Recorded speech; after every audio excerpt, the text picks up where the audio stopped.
And we're back. Back again. Back in. Lots of the fallen.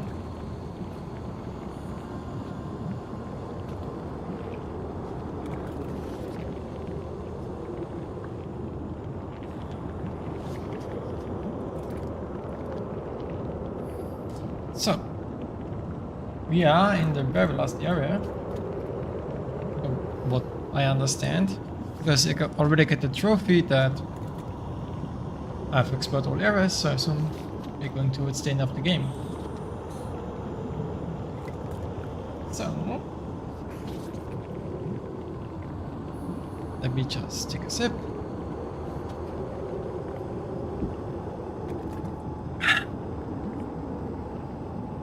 And some white chocolate. Nice. Let's go. Our target is over there, so we're getting very close.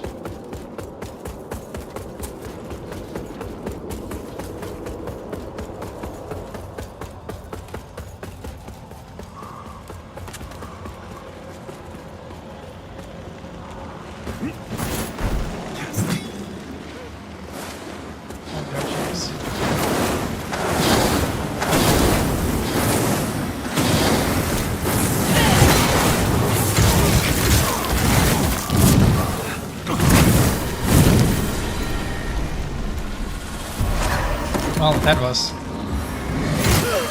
See, that was a statement.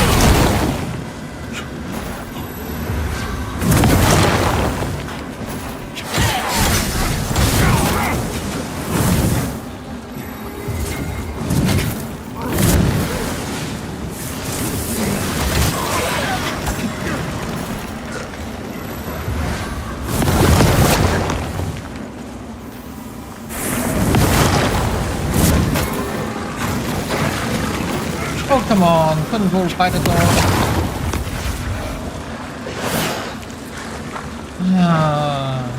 Fucking mini bosses.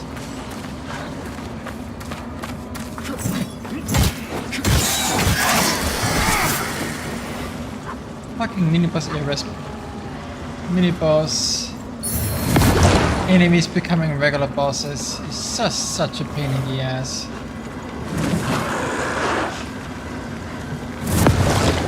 Yeah, that's it. Jump down, die.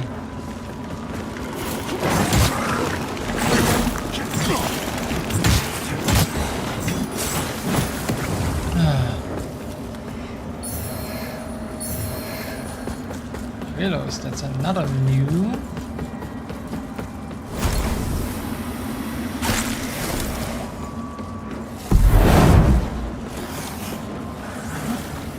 Oh, one of you. Oh. Hello? What the fuck is... Okay, this geometry is fucking me up.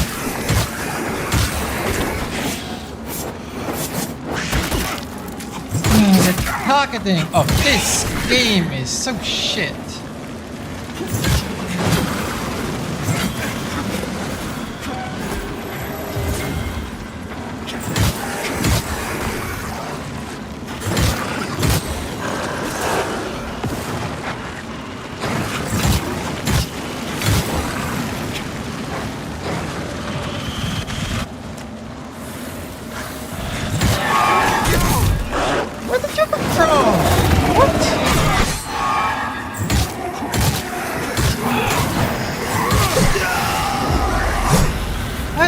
Reaper! What?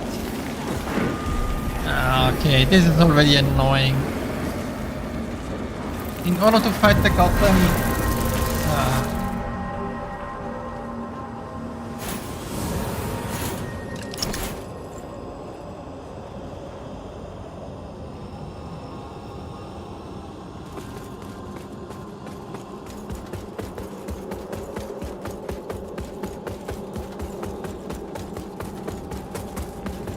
Great! Fantastic!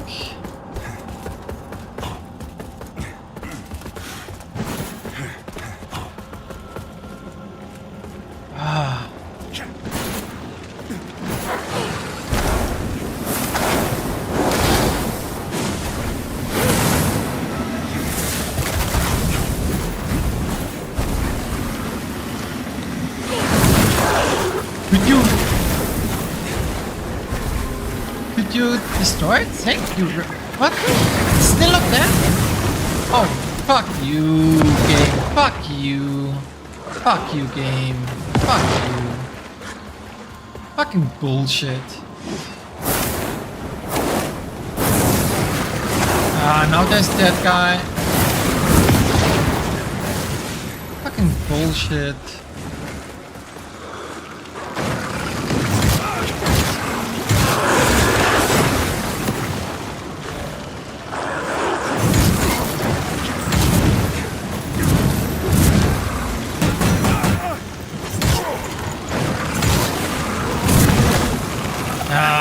Fucking bullshit.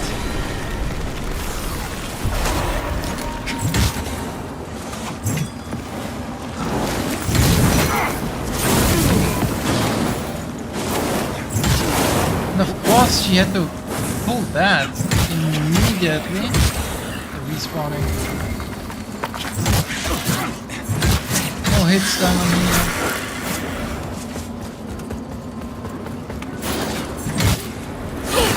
How many times do I have to fucking destroy this shit?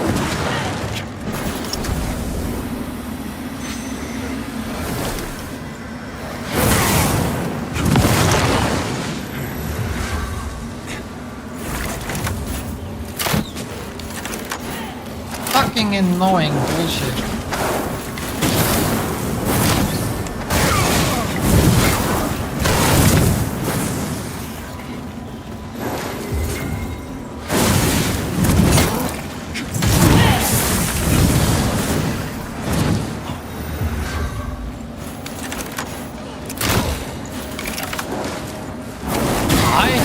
This. Why did they have to make the fucking most annoying mini bosses into regular fucking enemies? Then put them into really stupid positions.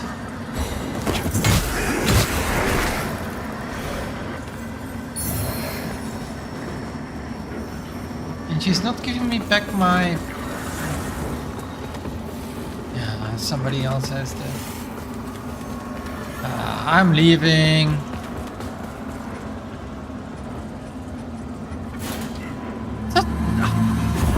That is so fucking bad.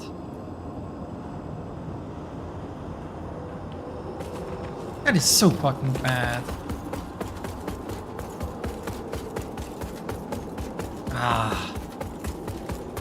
Fucking mini boss regular enemies. Casting bullshit spells. Having the posture of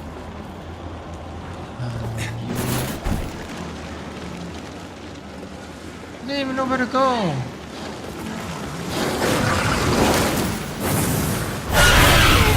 Oh, fascinator. Oh. Didn't pay attention.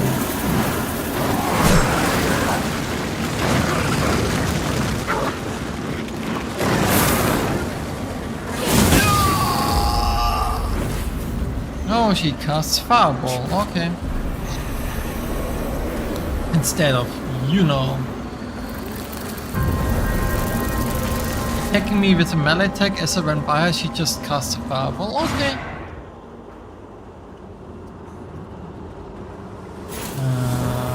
I hate this area already.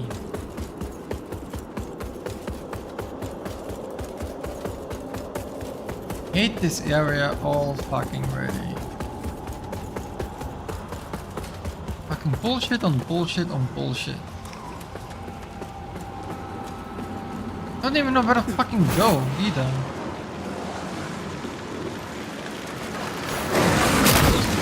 I didn't have the right thing.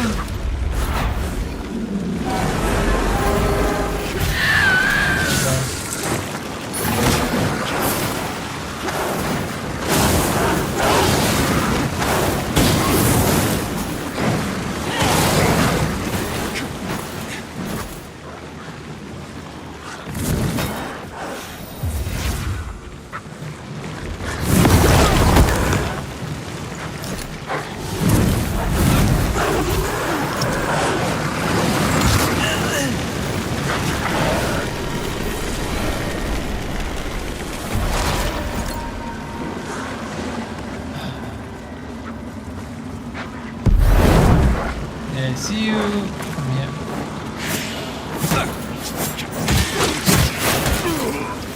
There's two of you. You bullshit.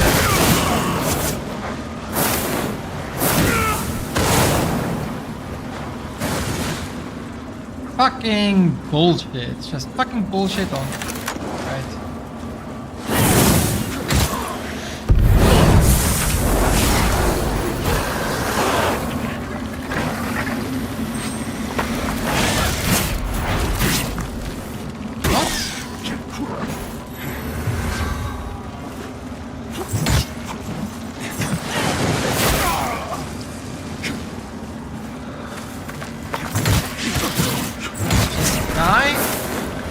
Could you not do that?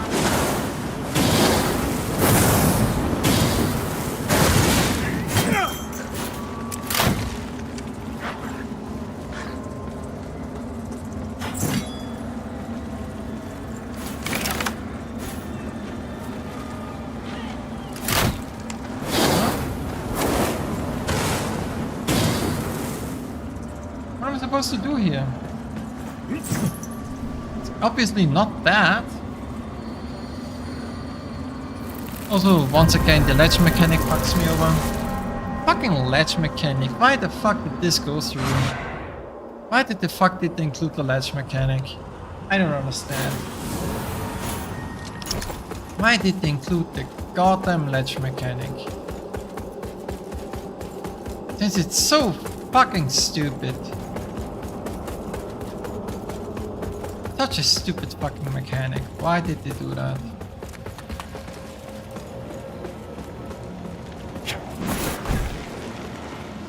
Literally don't know what to do there.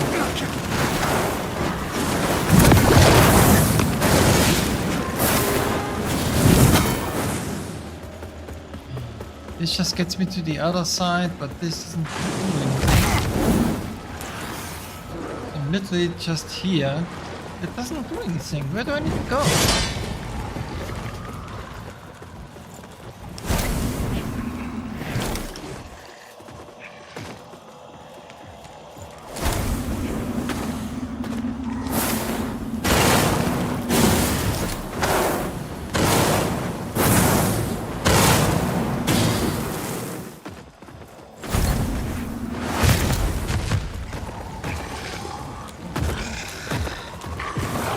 I need the royal key, yeah, but how do I get to it? Through here?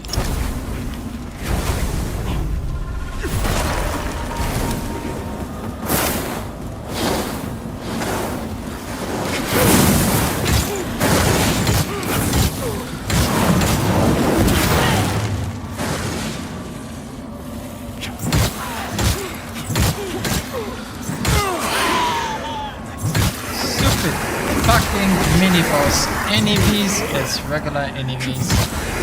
Fucking hate it.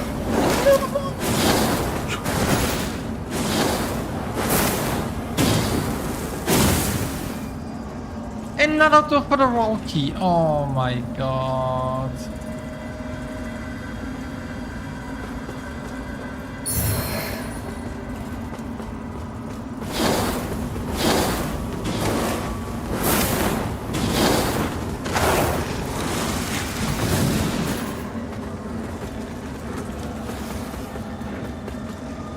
Okay, so this is not the way.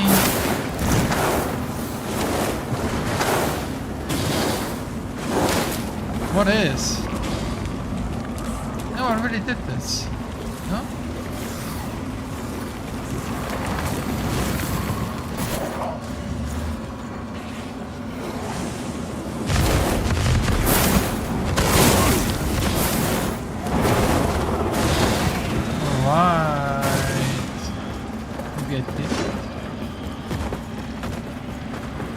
Oh no, I did it. Ah, I did do it, okay.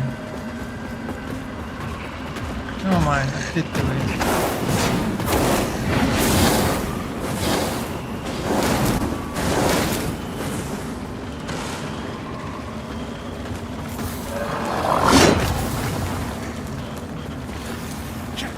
Annoying ass enemies in the area.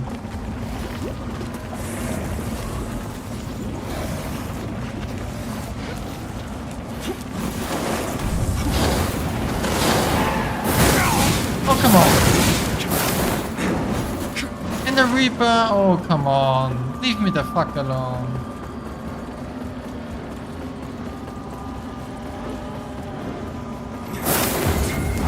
Really? On the stairs? Ah. God. This game really lows no chill. Another world key. Annoying as motherfucking game.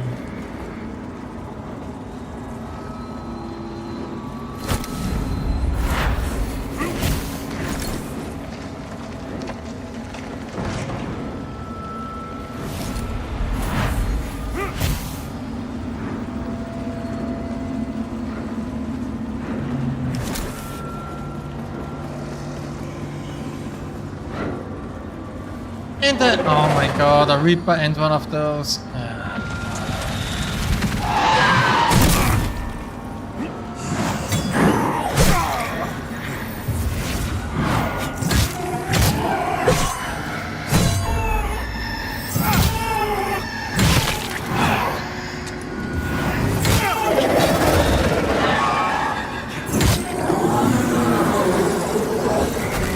And he has ample protection.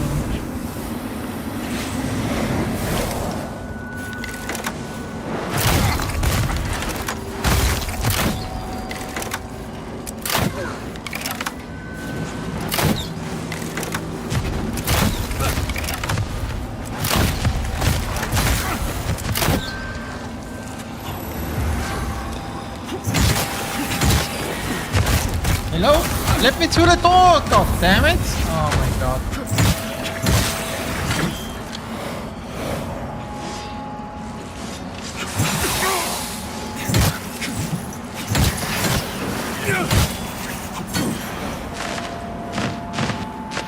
Annoying as motherfucking game.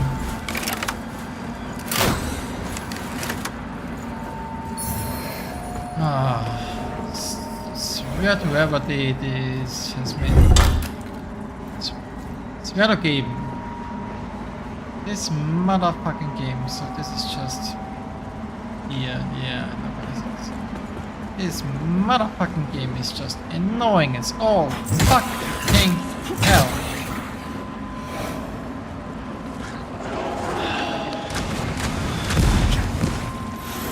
Yep, there it is. I didn't hear him, didn't see him. And of course there's a dog. Of course there's a dog.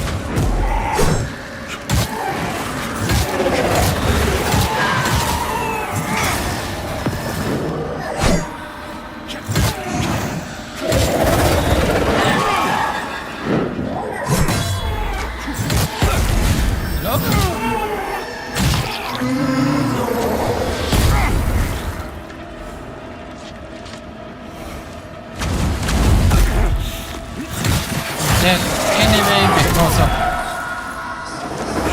that enemy, yeah, who cares? Annoying as motherfucking game. Holy shit.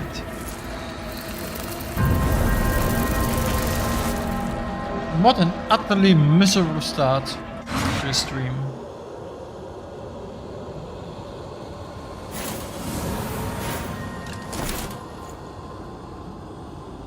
Was it really motherfucking necessary to have this annoying setup of enemies? Was it really fucking necessary?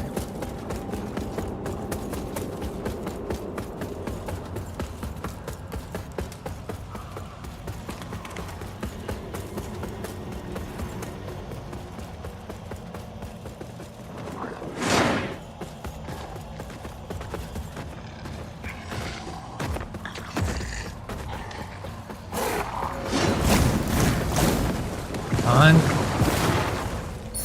Keep it playing.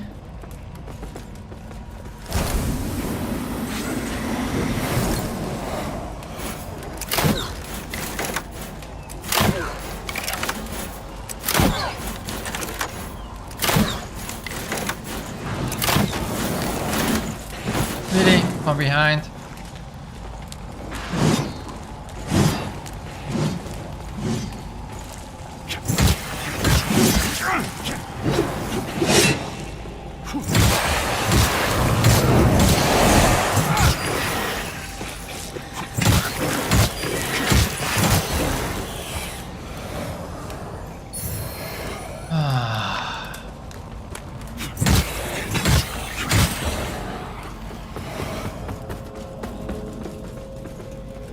Goddamn annoying.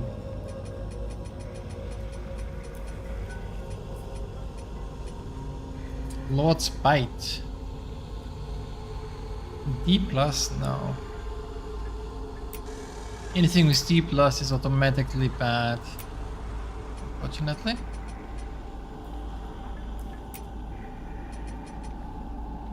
Gold armor. Yeah.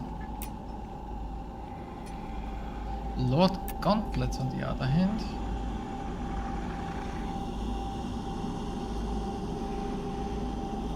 Huh. Okay. Oh, they do look... Wait, why do they look different on the right side than on the left side?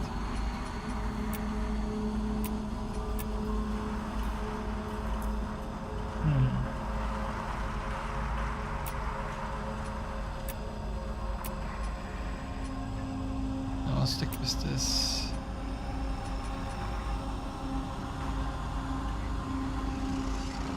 Up. Annoying as motherfucking game.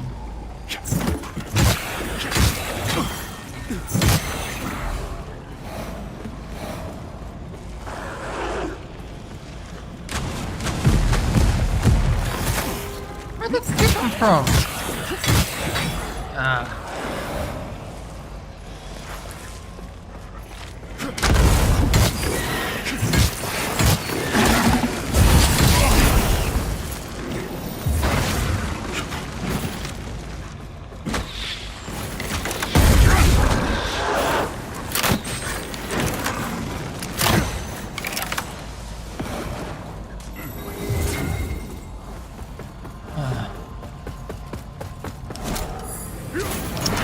Also a lot key? No, it's not.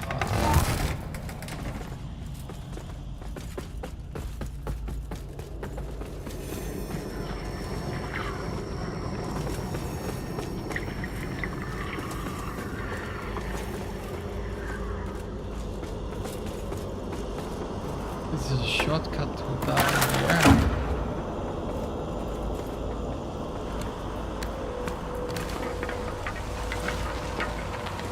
Just where exactly? I see.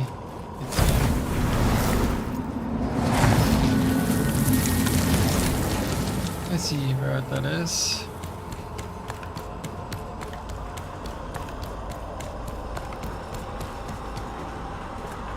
Question is, can I make the jump? I probably can. What? Unless I get stuck on the wall.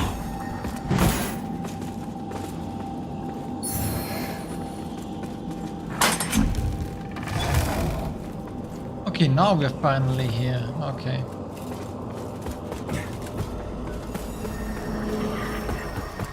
Good, at least I have a shortcut up to here now. I need to go into Humble for this shit. Hello.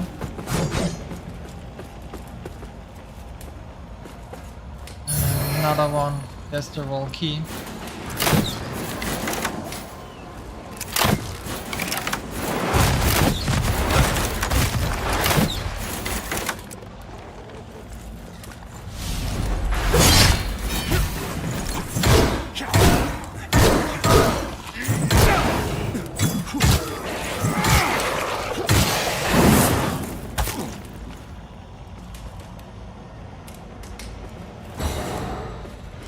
Takes so long to drop the loot.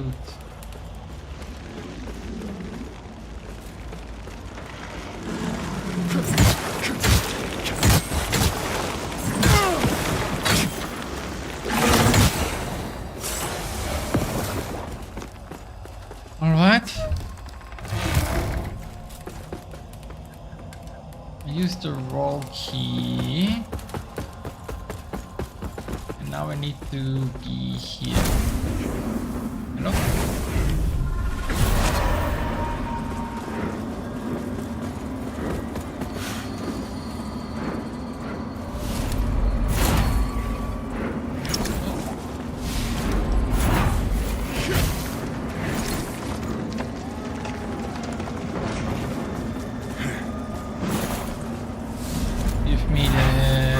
essence.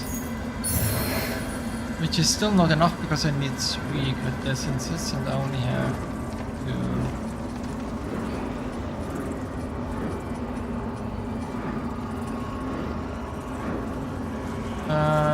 And now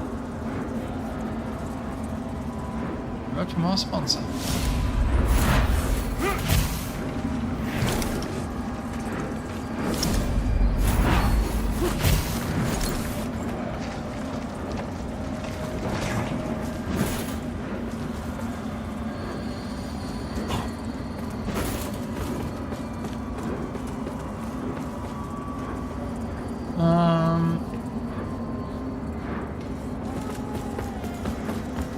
Yeah, I guess we'll go up.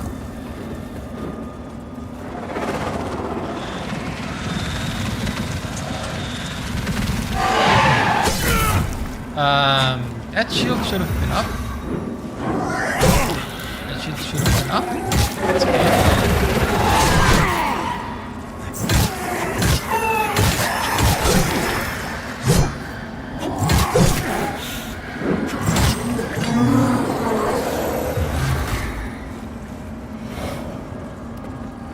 I'm just...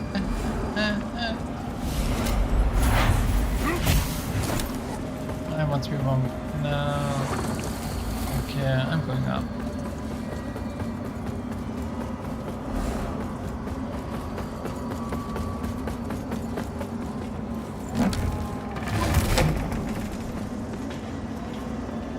What do we have here?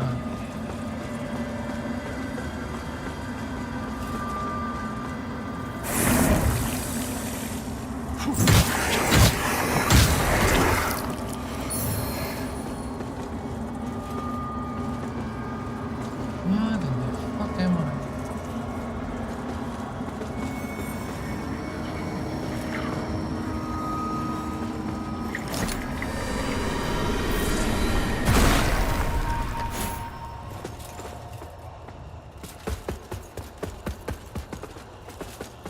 Guess it's a library, of course.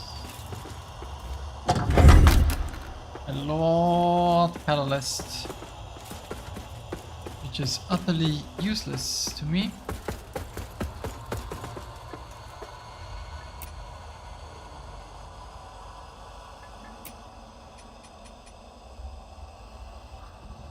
Inferno.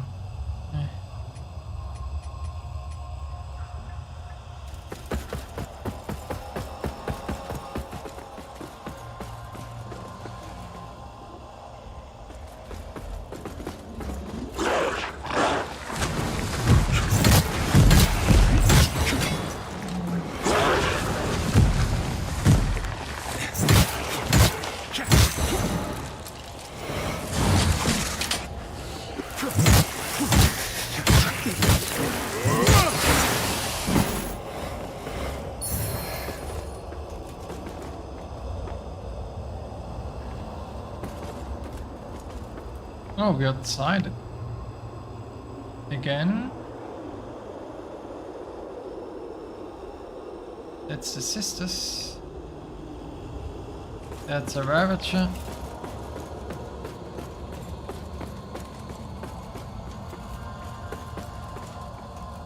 And you're not pulsating. I wonder if this is progress. We'll see. Well, I can put a thingamajig here.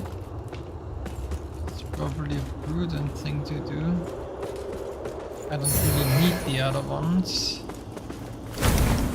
Might as well.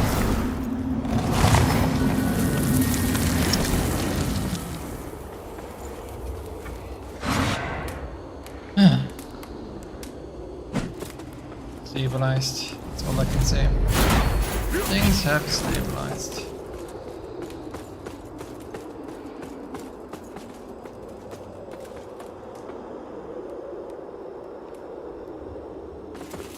That's the thief. That's the brothers with the Tower of Penance. That's the sisters. Those are some random other towers that have no way up as the most decent paths around them. Jump up. That's the feed. And that's something where I fall twice. Once. There we go.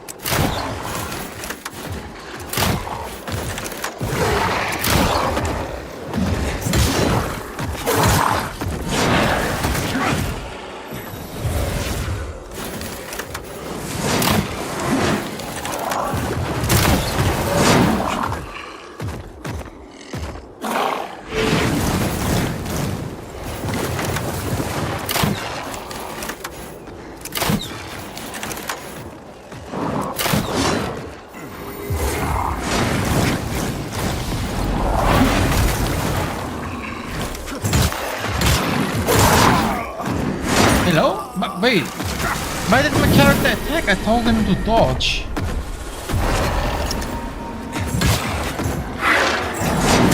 I told you to dodge, why did you attack? God damn.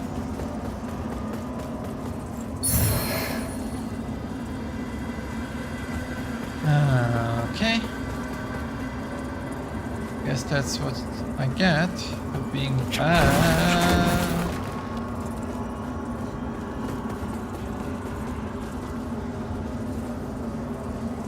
Is this a crypt?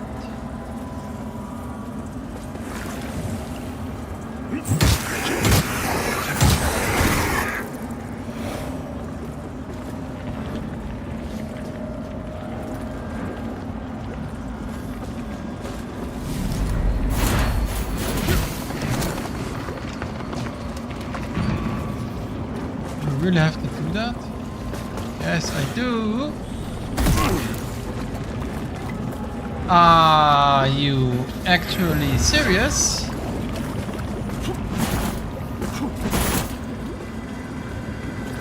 I guess the game is serious. Holy crap. Guess I might as well do this then.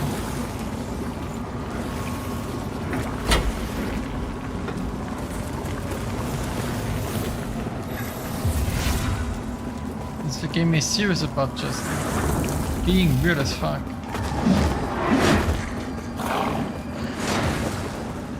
You're not gonna follow me through these flames, so I'm fine.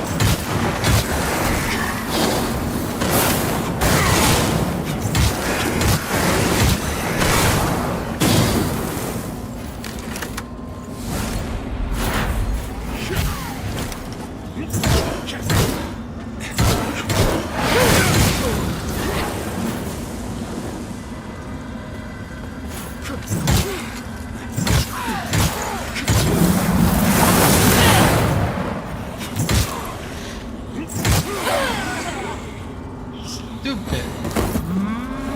Marathons. Let me in.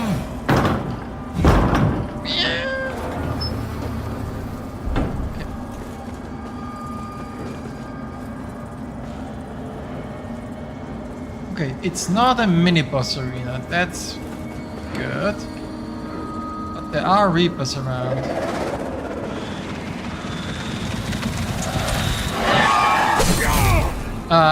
It hit the parry shot?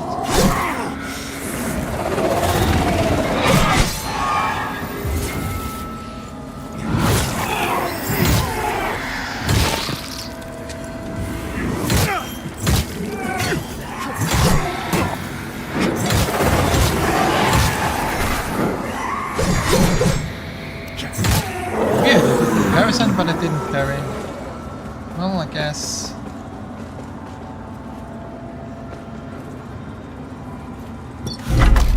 Shield of the first base and helmet. Okay.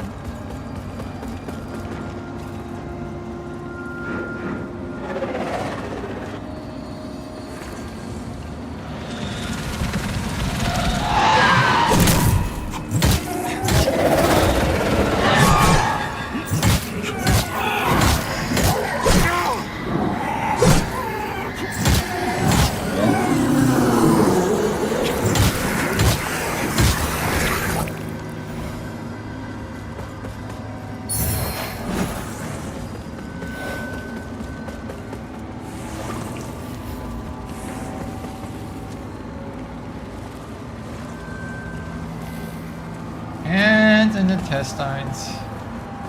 How lovely. King Bramis, the hallowed sentinels must be stopped. We cannot tolerate this any longer. The barbarism they displayed yesterday was only the latest in a long line of offenses. But we all know there will be many more and greater crimes to come. Surely, Mornstead has suffered long enough in their shadow. The fate of Mornstead and every single soul within it is mine to decide. Fate in my hands. You do well to remember that. It's Roy. Yes, Your Majesty.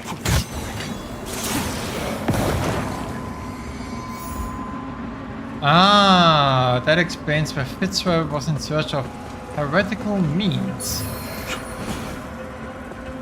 Because he had to take things into his own hands. Also, I'm gonna die, which is... Oh, that's a shortcut. Actually, polypocked me.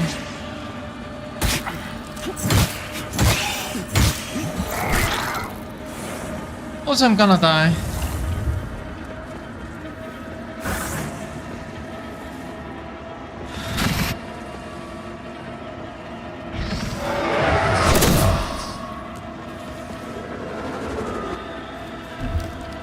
Open the door.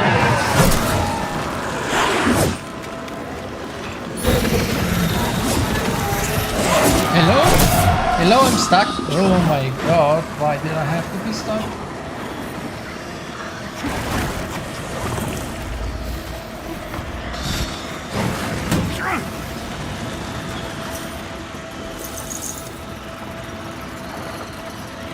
I don't know where I'm going.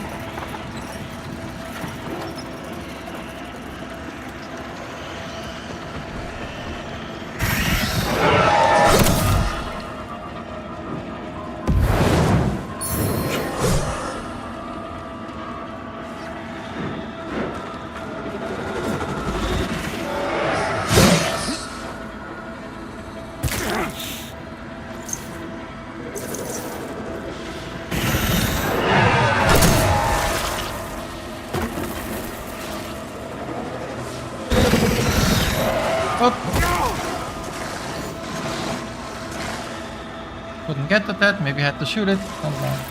I couldn't get to the statue of Free Merchants. Yeah. Alcatraz? What have been lost?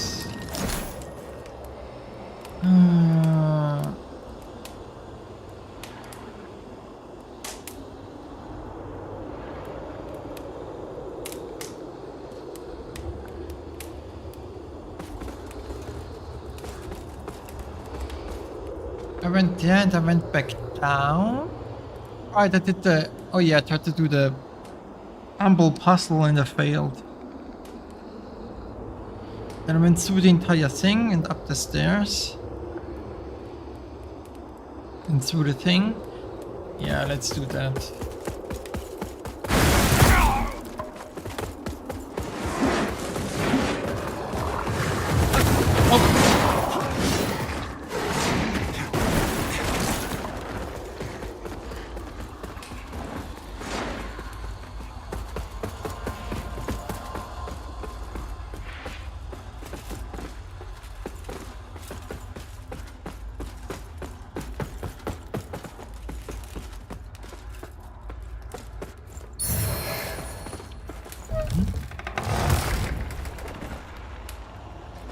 Is this on the mid-level? It is on the mid-level.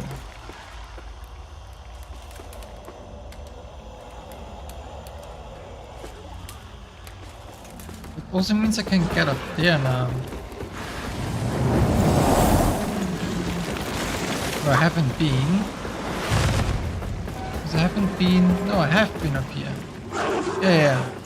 Okay, I've been up there, and up there.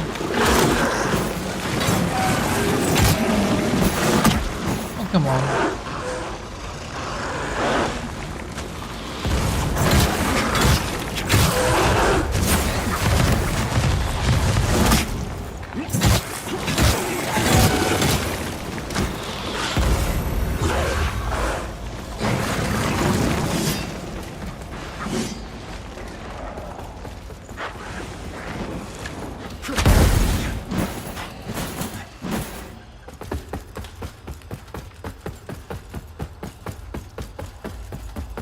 Okay, so that's what all of that was.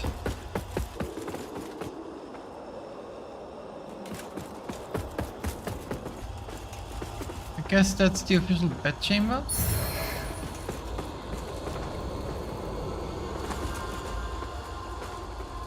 Yeah, I guess that's what that was supposed to be. Did you really have to follow me all the way up here? Did you really? Was that necessary? Actually necessary for any reason?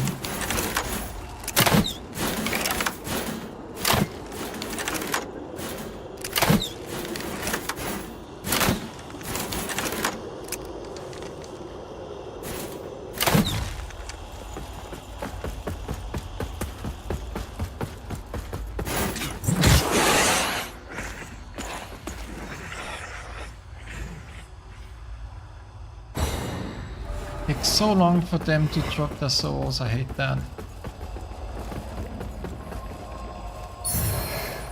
Swaddling cloth. Yeah. Sword of the Flayed. It's a grand sword with CC. That's not bad. And we got a new shield. First of the Beasts. Wheelin's Inferno.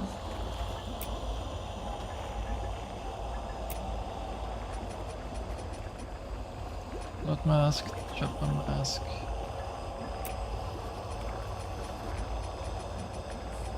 Colonel.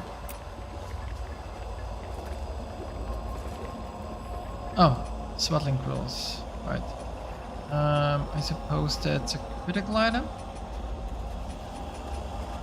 Gonna put him in. Deal additional damage to burning enemies.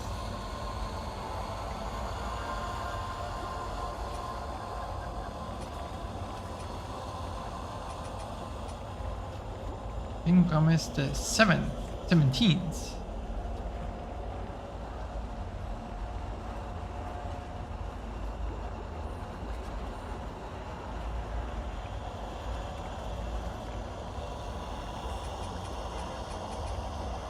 Note Great Blanket. That's a side quest item. Oh, the only reason I'm up here is to get that, and then the actual way to go.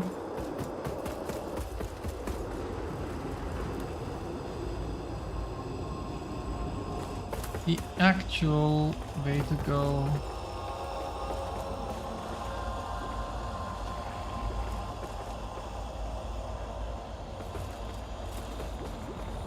Is the other side. So I need to do this. Not fail the jump.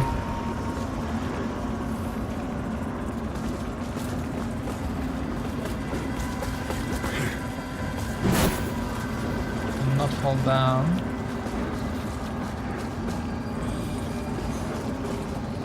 Like this.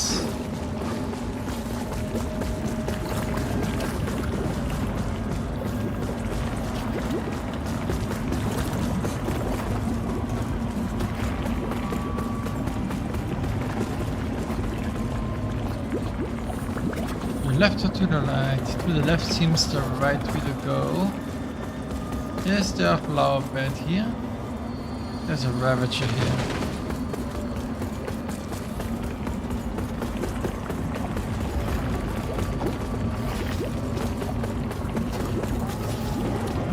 Up. Flower bed was here. Nice. Good.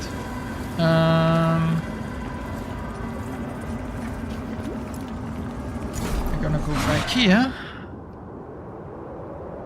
The other thing is progress. We're gonna continue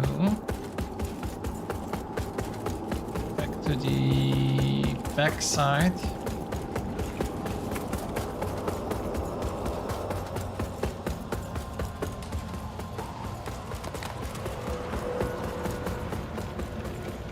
This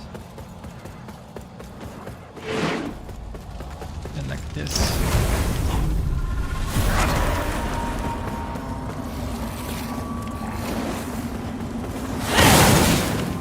like this. Of course she won't spawn it right on my feet.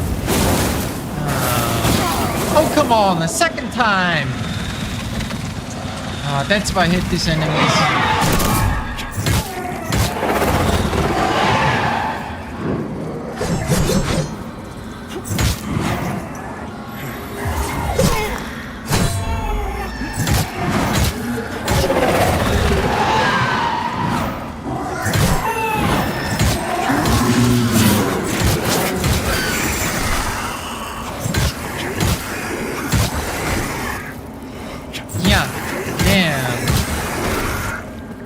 That's why I hate these enchantresses. That spell is just absolute fucking bullshit. Because she literally sometimes stops them unavoidably. You literally cannot not step on them. Which is just absolute bullshit. That's not how it should be.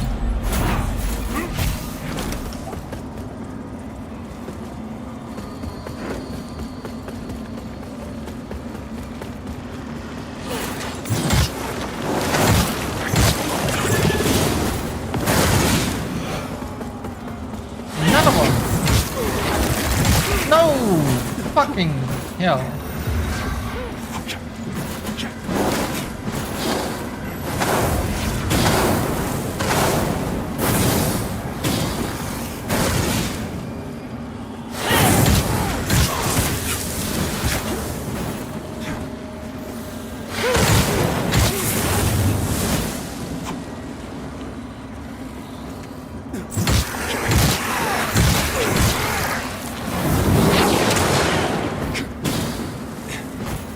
Where are you?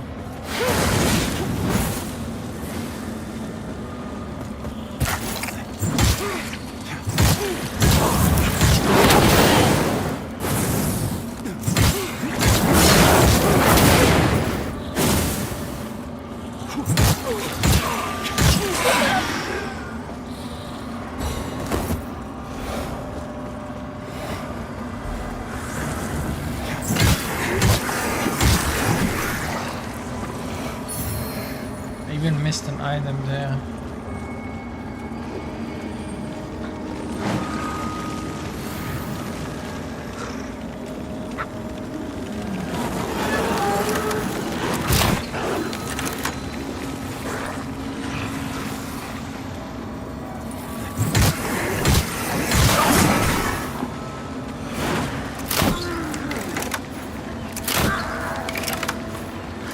I don't care about cheesing a cheesy game.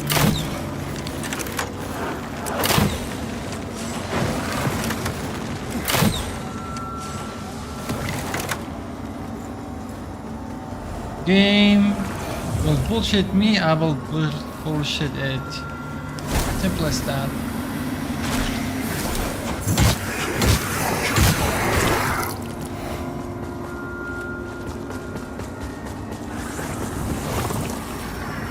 Oh, come on.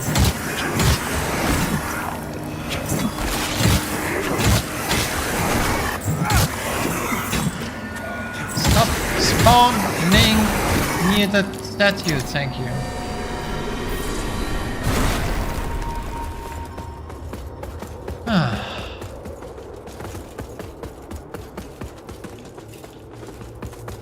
What an annoying ass game.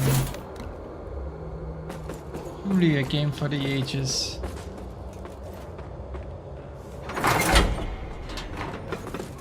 Okay, so there is a shortcut. Yeah.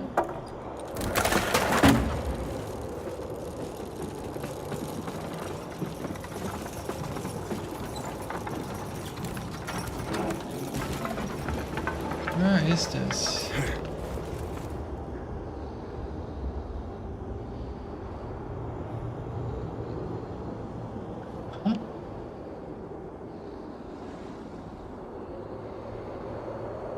Is this an old area or is this a new area?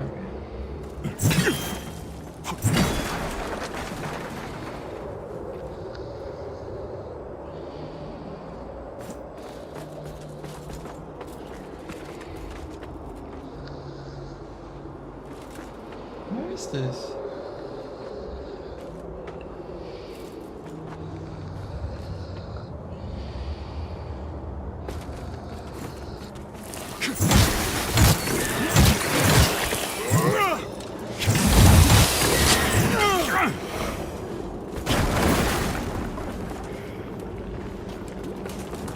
Is this on the other side of the courtyard? It is.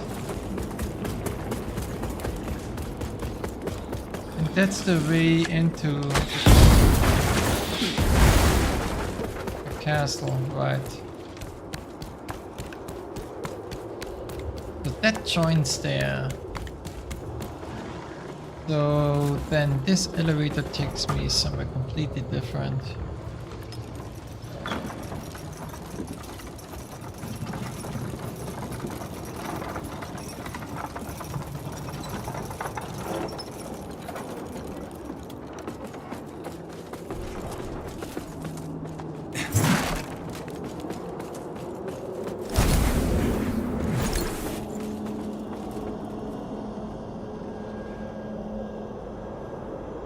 Huh.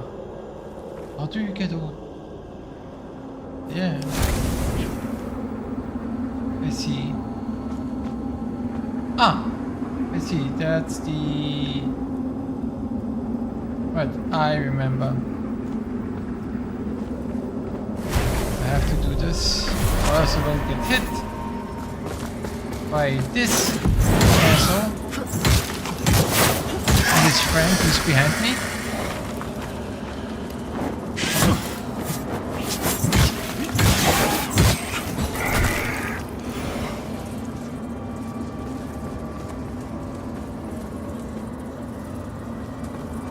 And from here we go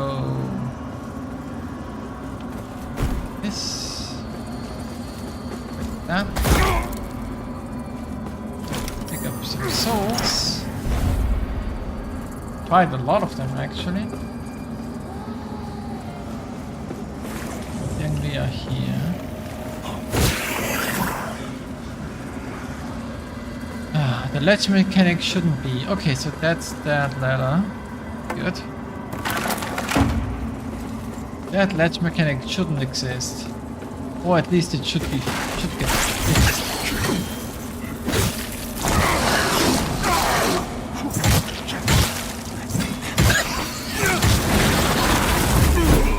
Oh my god.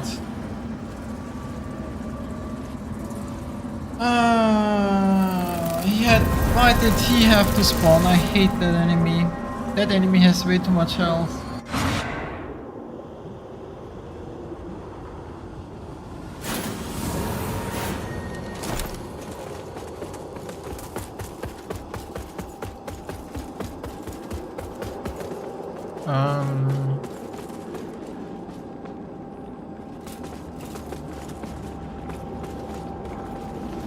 I can just do this. Yeah.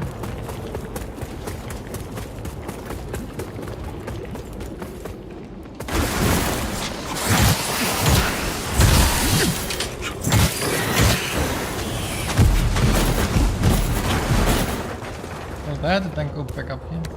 Take the elevator.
Are you gonna spawn again?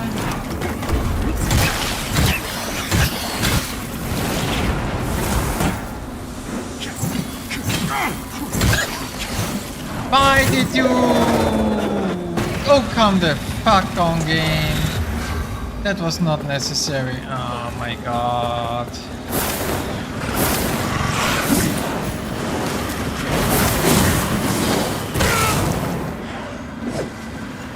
Oh, there's simply presence there. That is.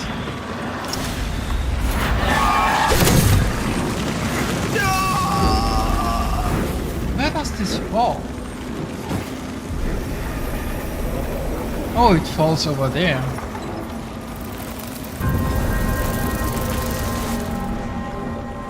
Once again, I got cucked by that one enemy because he fell down and I fell with him.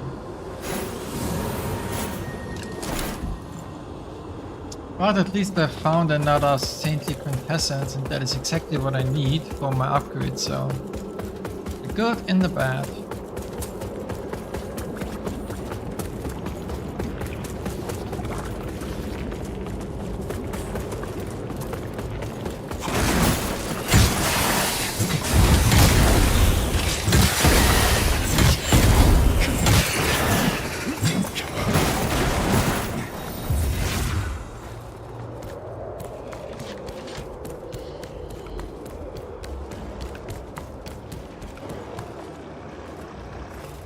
Right, that should do that.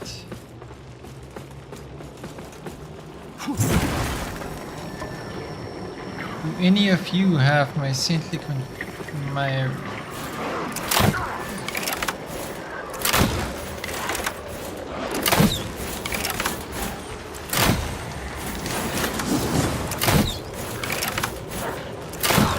over there?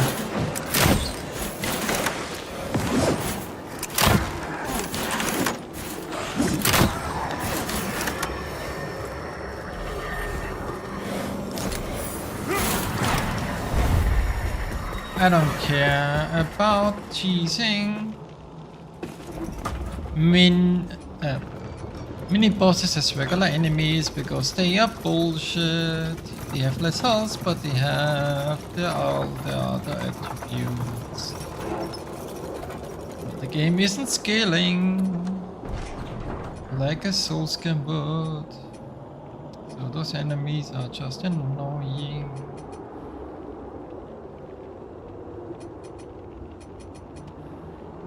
Compatible bar damage.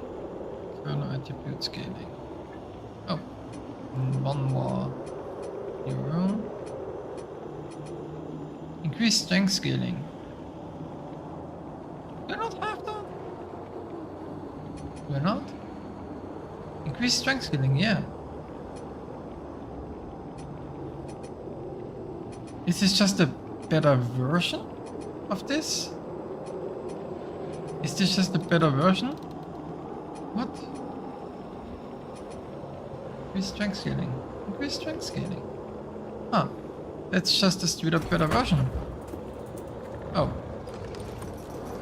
I was busy, I was really up. Okay.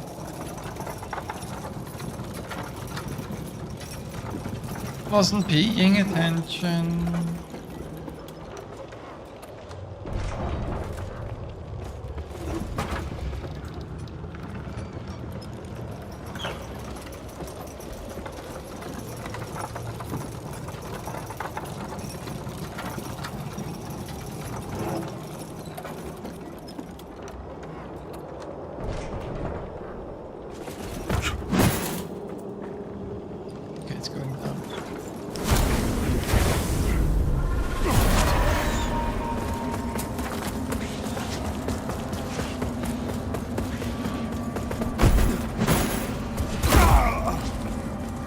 You're gonna jump down here?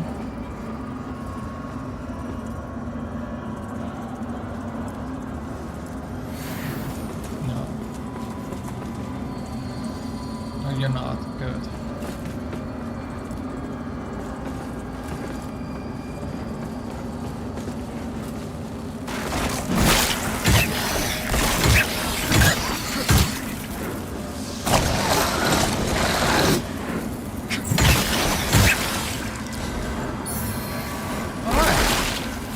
Another one.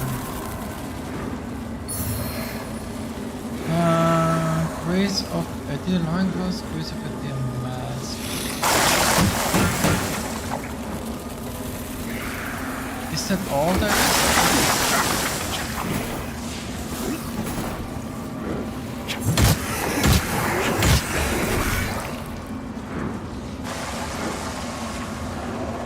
I guess that's all.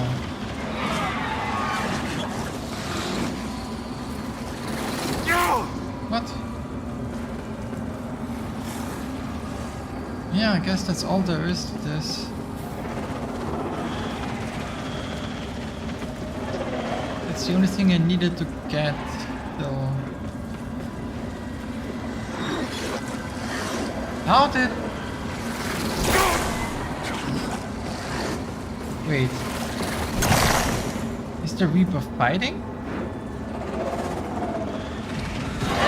Whoa, whoa, whoa, whoa. You can teleport?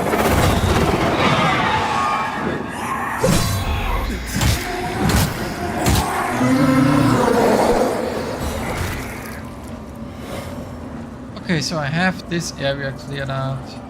Good. Goodbye.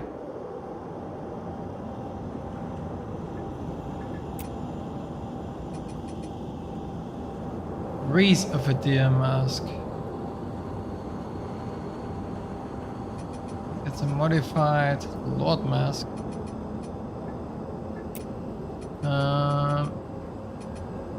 Race of a deer loincloth.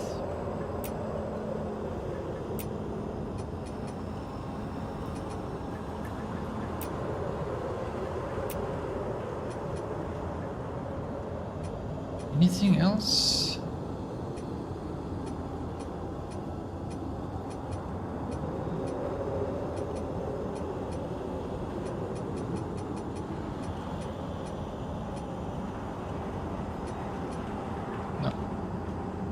Which means we can now finally continue, I guess.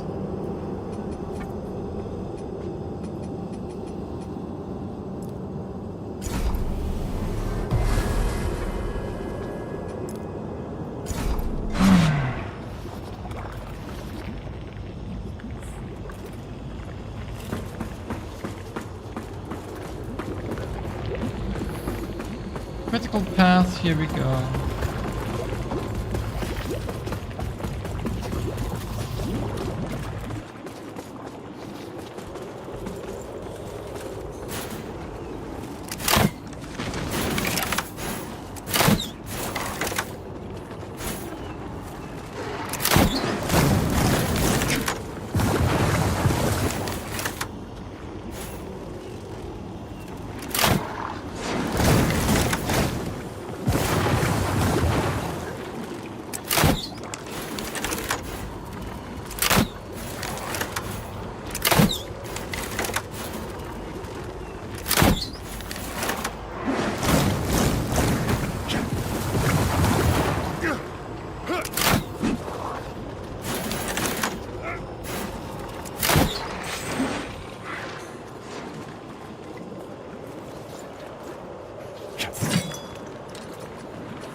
Wasn't there another one here?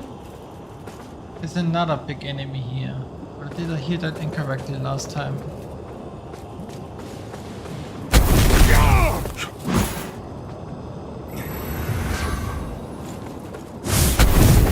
It's one of those enemies, okay.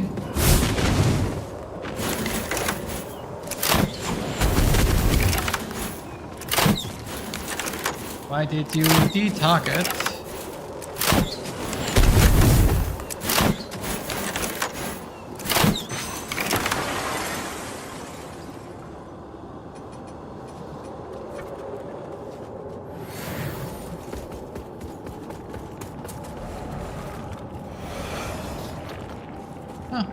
For a second I thought this was a shortcut. For a second it looked like one, but of course there isn't a shortcut here. I would have seen that from the other side. If there was like something that would act like a shortcut. Right, Bartholomew's hammer. Is that a great hammer? No, it's a regular hammer. Radiant's hammer. I don't have any CE.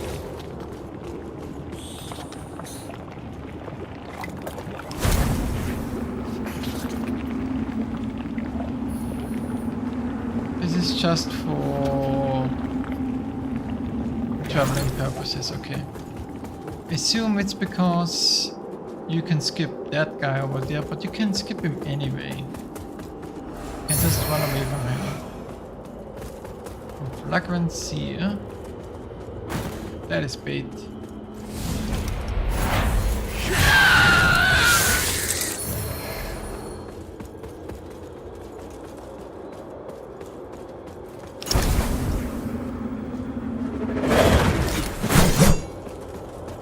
Almost happened.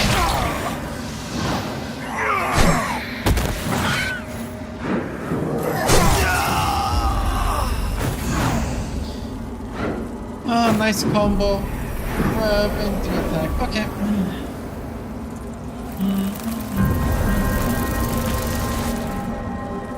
That is fine. Need to buy seeds anyway. I can buy seeds because I have some skulls. It's one seed and that's a couple more.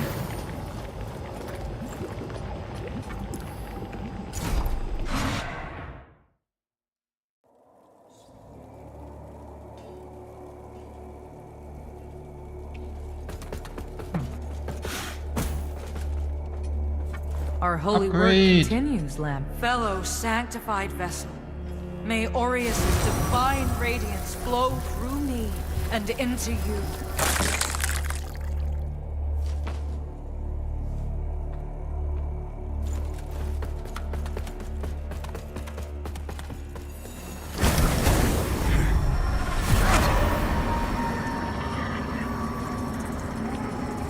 Chosen bearer of the lamp, like you I serve.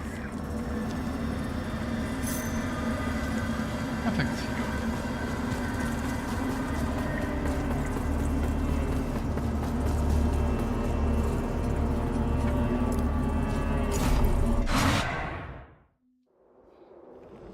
Perfecto.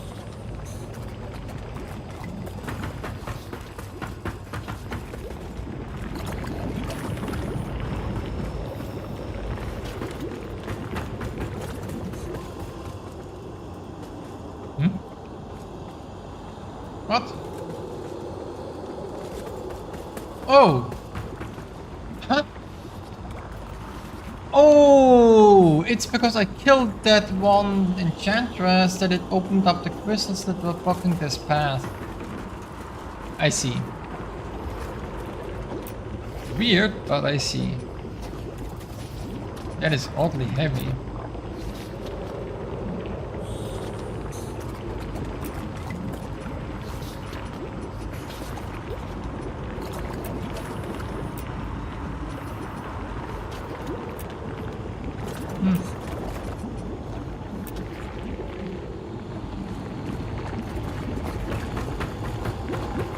That opened up that shortcut. Okay.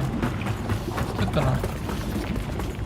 So now if I want to get back there or here, I can just take that thing. Good to know.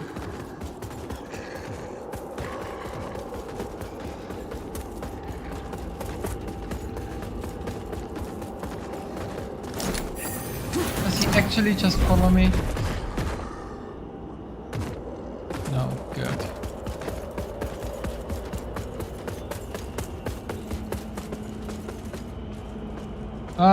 That's a boss fight. I guess we gonna have to do that now. Yep.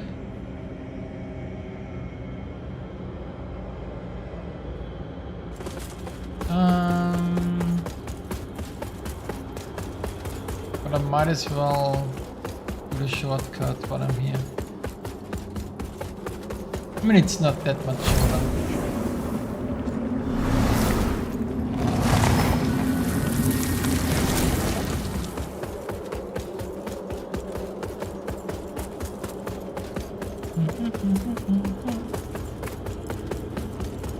We're gonna buff and let's move.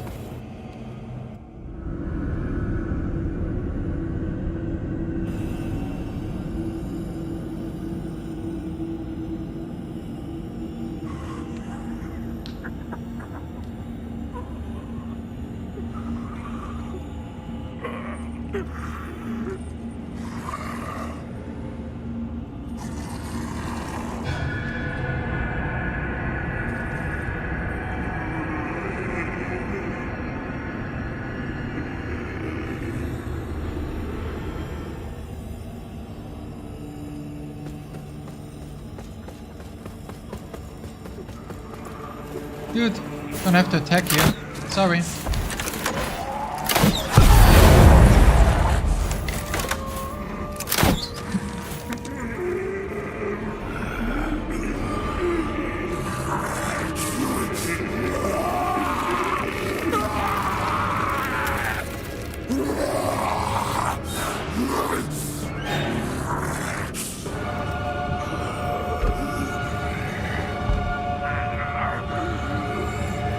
He was chained to the statue.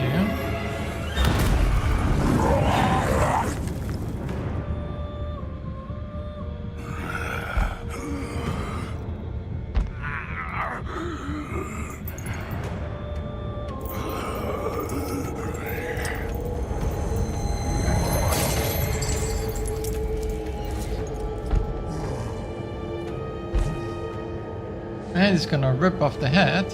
As we see the shear line there. And there it is.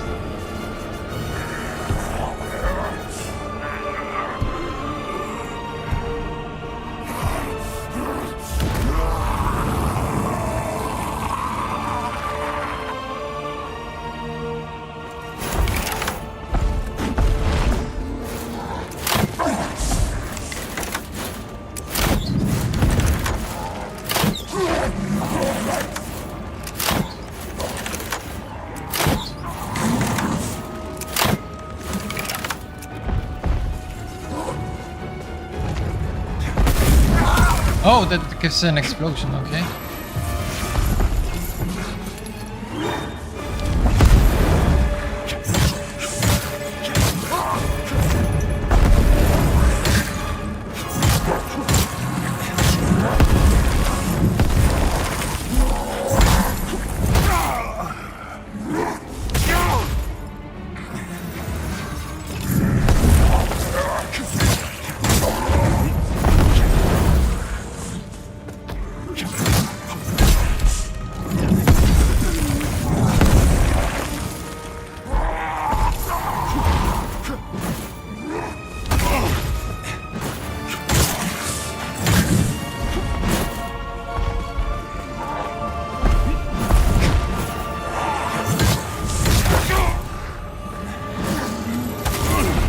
Okay.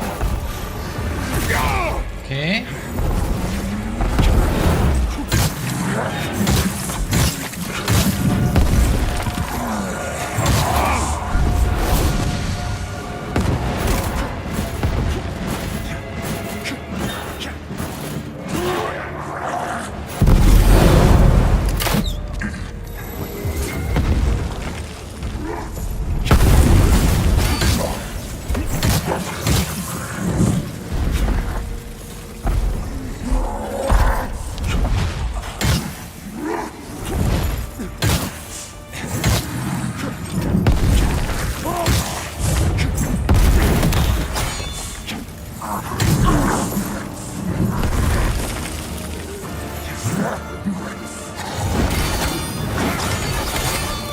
What in there?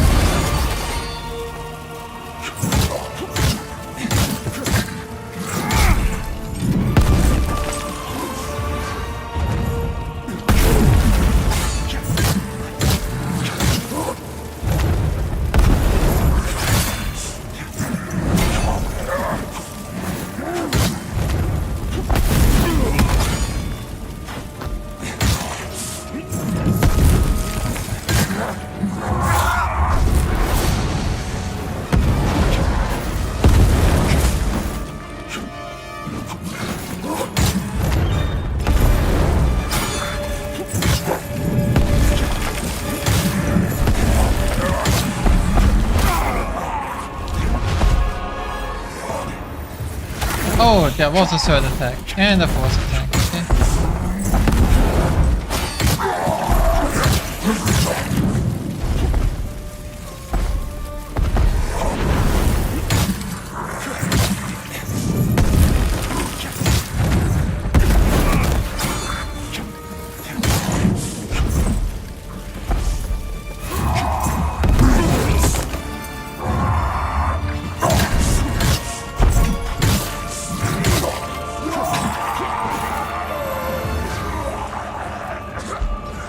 Phase 2 with no heals.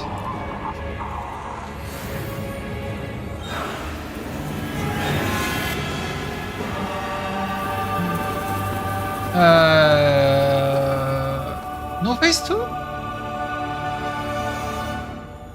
Are you serious? No phase. I was prepared the entire time that there's going to be a phase 2. You're telling me there is not.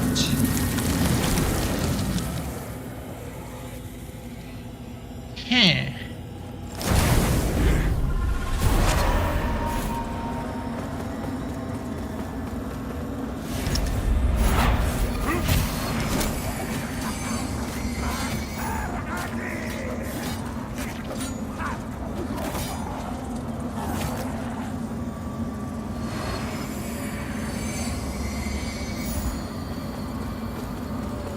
And you're telling me there is not. Also, the head that he picked off that statue is bigger than it's supposed to be? Like, the size of the head of that statue does not fit the statue size that he used, which is a weird detail that they've got wrong. I'm just gonna go a little bit. Thank you very much.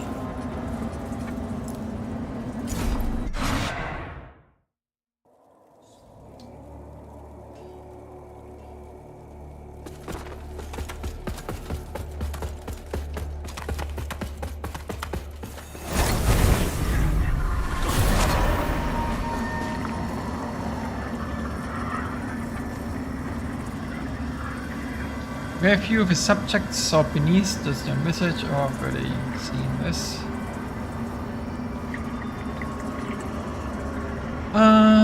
It's a grand hammer. D mana strength, D mana inferno. That is the heaviest shield in the game. At the throne of an already troubled kingdom, but nonetheless still is best to divide by sunlight. It's built into one seal off. This was eventually cut short by cool sickness of the mind. That's 50 with 85. I'll take that.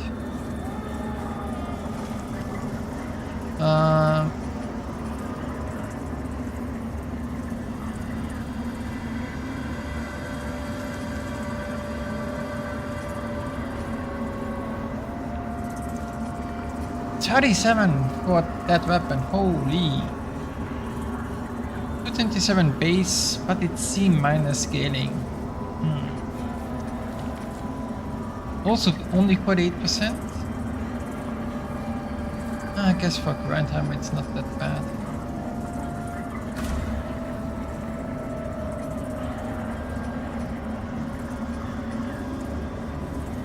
Heavy arms, yeah, I'll get those.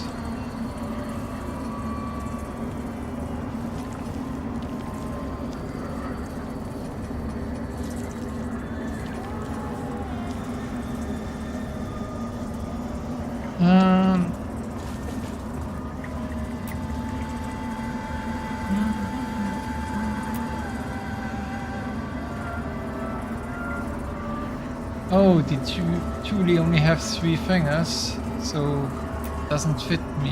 Huh. Interesting.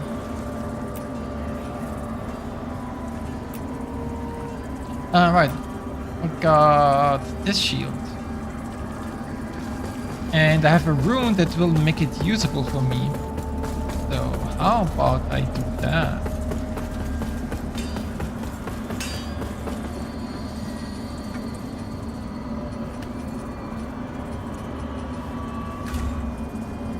Oh, but I don't have the stones. You again. I don't have the stones to upgrade it. No, I do. 100% fire resist, fire block. Wow.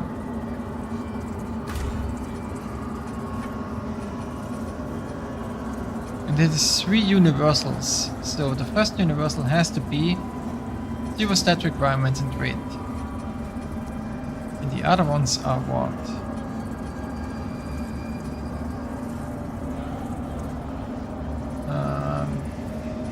Fire, dredge resistance, holy defense. Holy defense would not be the worst, I guess. How much holy defense do you have then? 80 holy. Is it broken? I'm pretty sure it had 80 holy anyway. Yeah, the rune is... I hate that the runes are kinda broken and don't properly show what they do.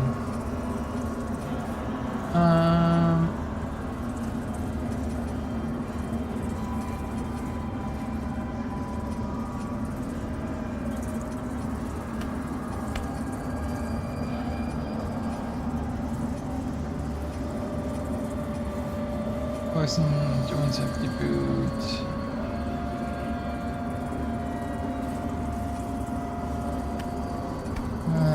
Pulse generation, light, fire damage, holy defense.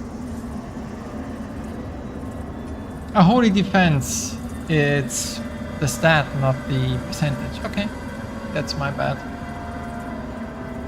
Increases Inferno attribute greatly. Oh, really? Huh. Increases strength attributes greatly. Okay.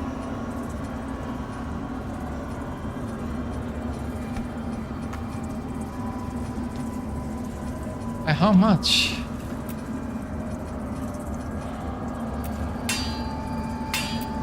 By 2.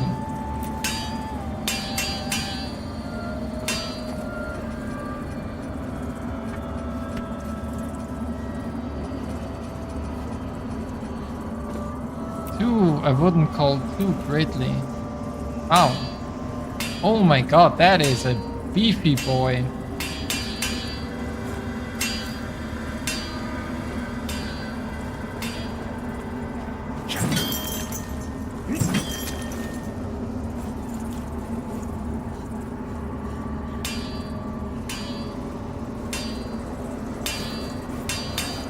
That is a beefy boy.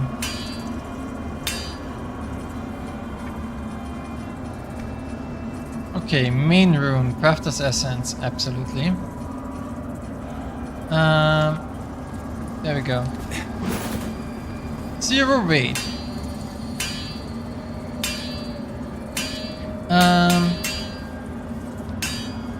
You have A scaling 414. You doing 414. But if I do the better strength scaling one, you do still 414 because you're broken.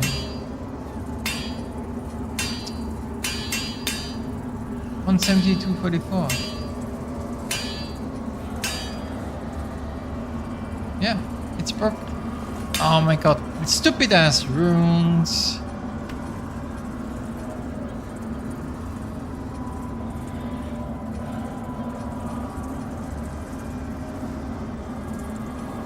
Like Ixon doesn't work out anyway. It's also 414. Oh my god. Well, might as well do the ones I know work, which is this. Strength scaling. Vitality attribute. Yeah, probably. Defense, fight, health, spread. Item discovery. Rhino. Mana regen. Stamina. Dagger. Endurance. Agility. Animation. Shield weight. Sleep defense. Upload. Voice. Strength, yeah. Strength. Vitality attribute.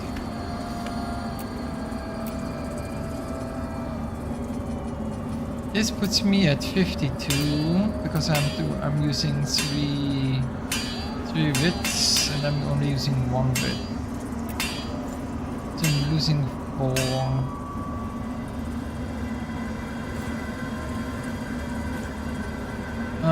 I have 880.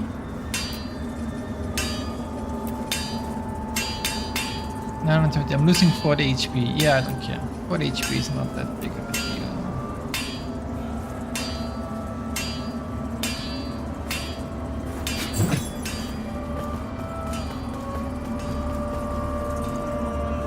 That looks silly. That looks absolutely silly.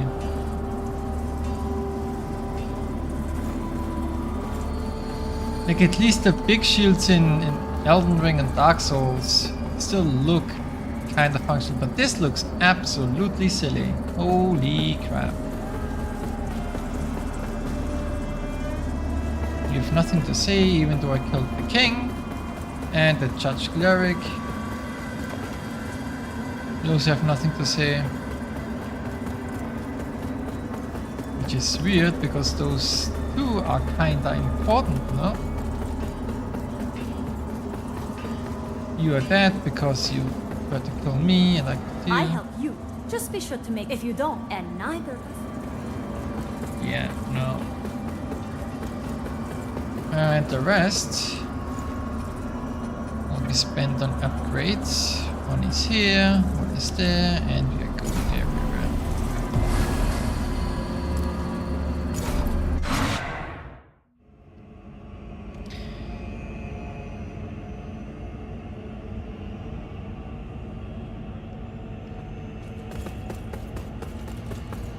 Wait.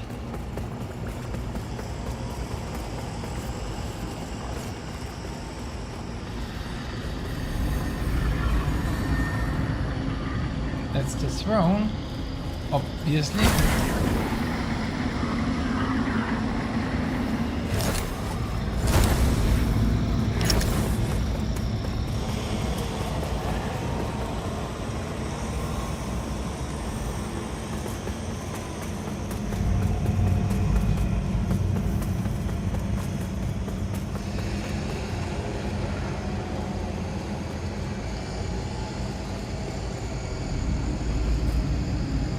Is that it there?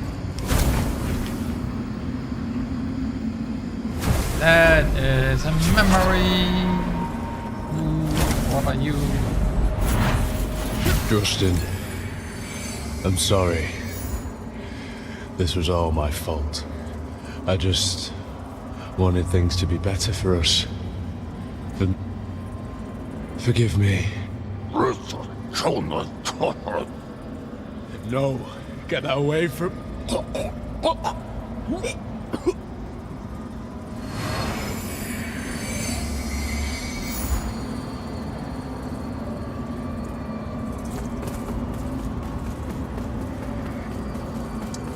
So Melchior's fucking dead. Great. Well, his brother is dead too, but let's return to Axiom in case that makes a difference.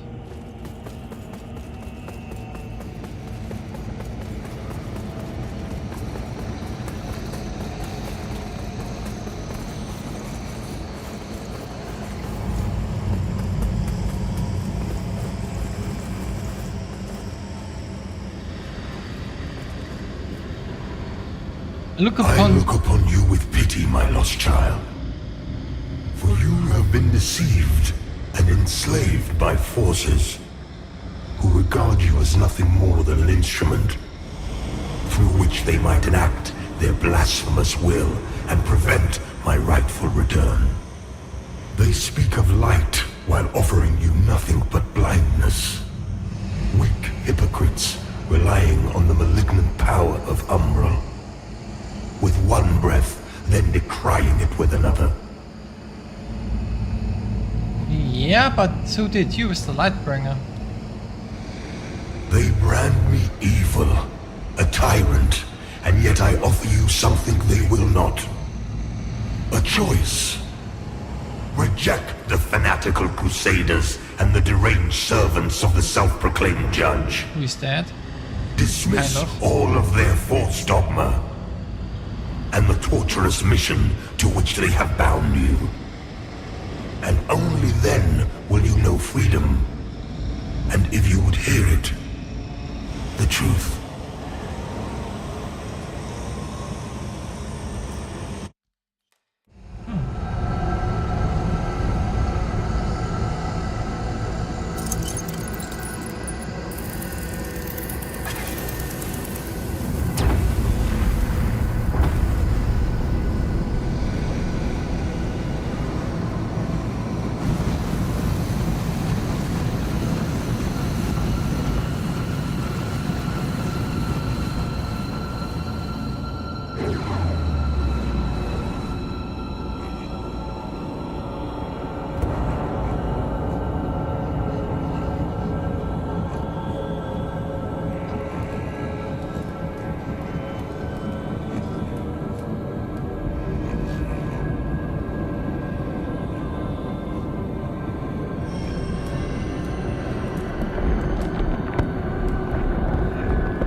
No Umbral anything. Huh.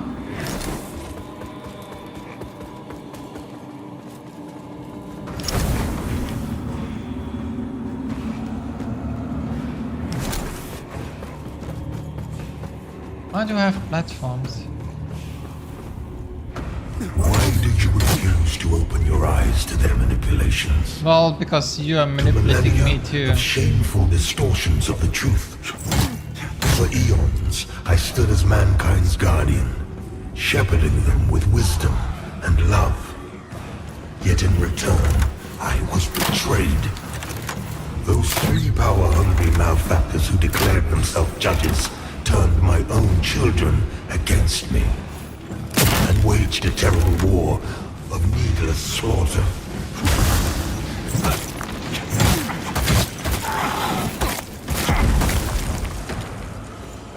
The judges and their crazed followers butchered those who remained loyal to me.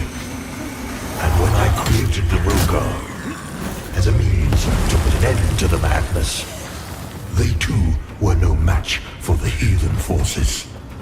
In the end, even I fell. Although the judges found themselves unable to kill a god, despite their best efforts.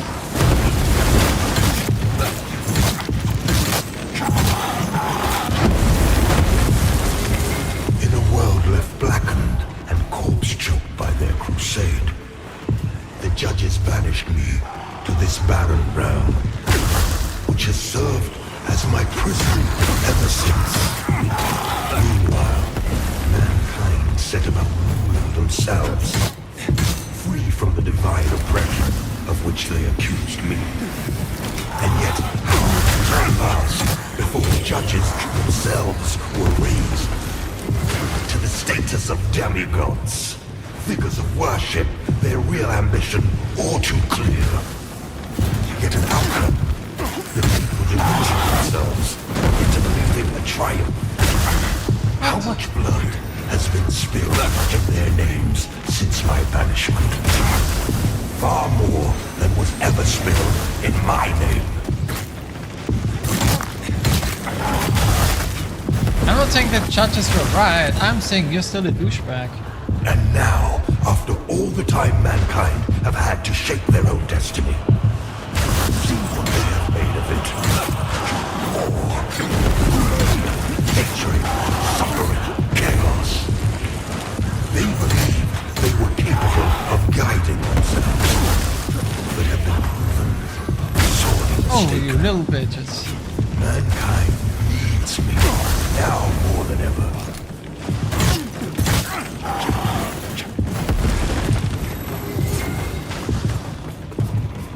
And what of other beings who claim godhood? Where are they? What of Aureus and the abhorrent umbral creature? They are cowards, hiding in foresight and obfuscating shadow, deeming you unworthy of their presence, their communion. And yet, here I stand before you. That's not with true. true I've been with the words mother. and I've stood open in the arms. presence of the mother, so you For shut I up. love all of my children, Where are you? even the wayward ones. Where the fuck are you, dude? Listen to me. You must stop this before you allow yourself to condemn all of mankind for eternity. I am not your enemy, only what my own enemies fear. I look upon you with pity, my lost child, for you have been deceived and enslaved by forces who regard you as nothing more than an instrument through which they might enact their blasphemous will and prevent my rightful return.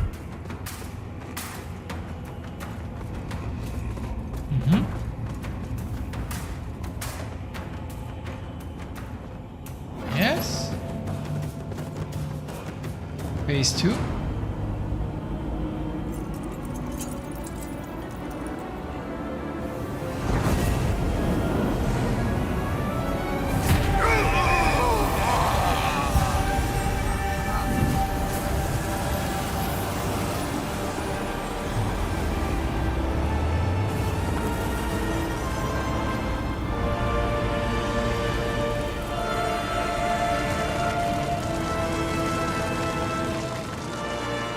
Oops. I incinerated myself.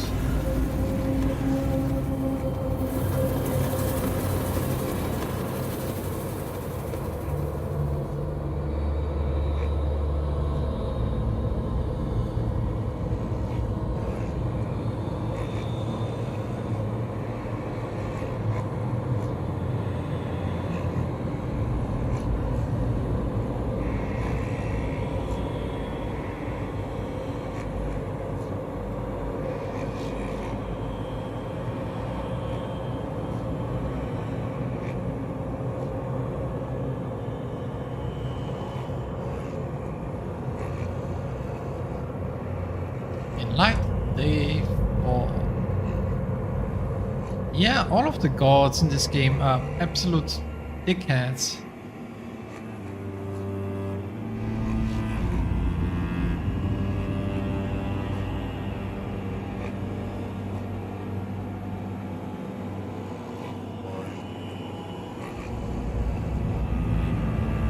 Horus is a dickhead. Idir is a dickhead. Amble? Well, I don't know much about the Amble realm. Like the mother? The pestilent mother, or what it's called? But she seems questionable too. But it's only through the Amble power that we can defeat the deer. Which seems problematic, to be perfectly honest.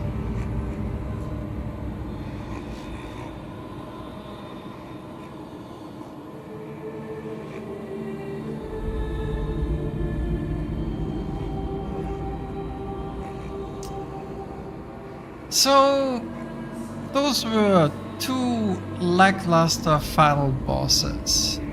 Last boss was a gimmick boss, which reminds me of Demon Souls.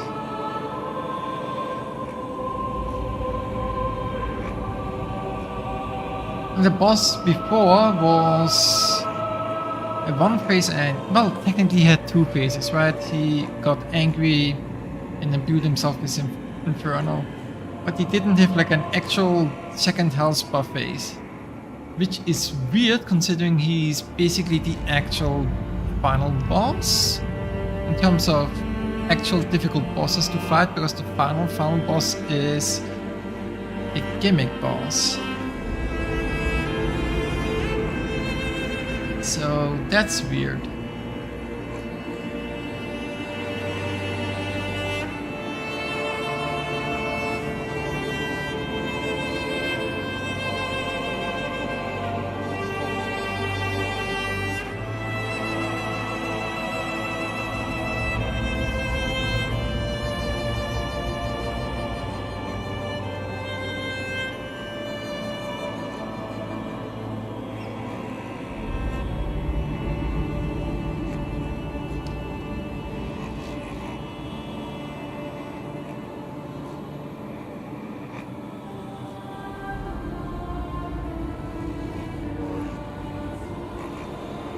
Also, that is also a kind of a lackluster ending. Even more. I mean, it's just as weak as a lot of Dark Souls endings. Oh, so we consumed a deer, and in doing so, we also died. Like definitively, because we were in a different realm, and the humble lamp just, I don't know, disintegrated?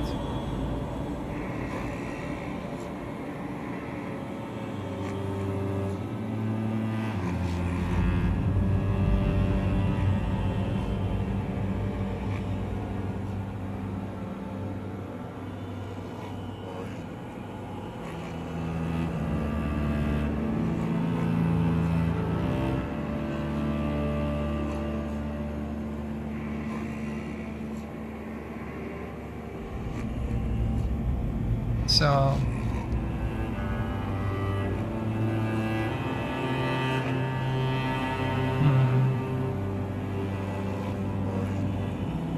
from what I've heard, this game has 3 endings: the Radiance ending, the Inferno ending, and the Umbral ending. In the Inferno ending, I'm not supposed to light any of the beacons and then do some shenanigans with the Rune of Adir.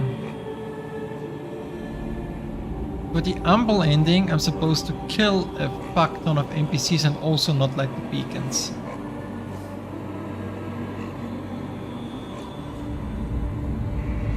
Because a lot of the NPCs apparently have like parasites. Like the Lightbringer. The Light Eater? Already forgot his name. The bitch that followed us all game. Had an Umbral parasite to give him the powers to like hunt down the Umbral carriers, and Adir hated him. Like, this was disgusted at his own creation because of the Umbral influence. And apparently there's a lot of other enemies, that NPCs that also have Umbral parasites, and you're supposed to get all of those. Then at the end, I don't know what happens because I haven't seen the ending. I've just heard that that's what you're supposed to do. You're supposed to kill a lot of NPCs and get their parasites.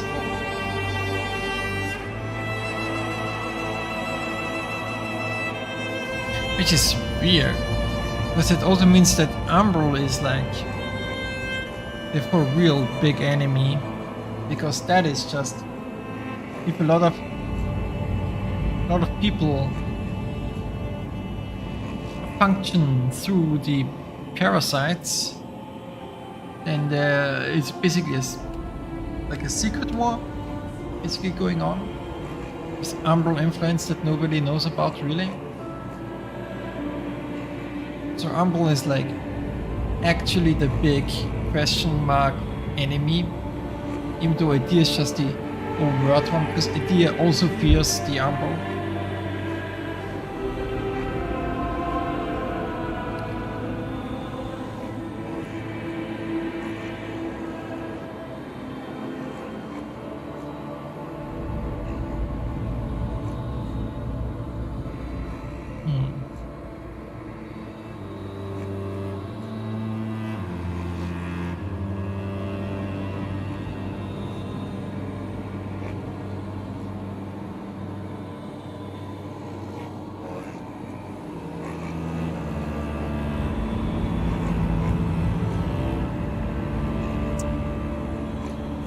Yeah.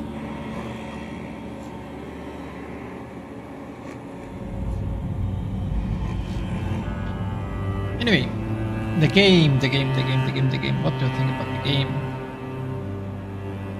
Well, the ledge mechanic is absolute bullshit. Some enemies are not cool. Like the vulnerable enemy, with the wings.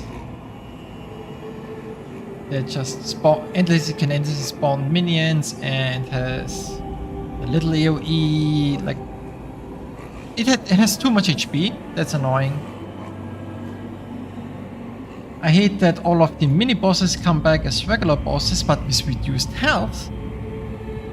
Little bit reduced damage, maybe. But they basically have the exact same functionality as a basic enemy. So that is not cool. It feels wrong. Because unlike Dark Souls where you outscale like mini bosses, so even as regular enemy they are not much more. You unlock the new class, Radiant Purifier. Also piece of Orion, Radiant Suzuki.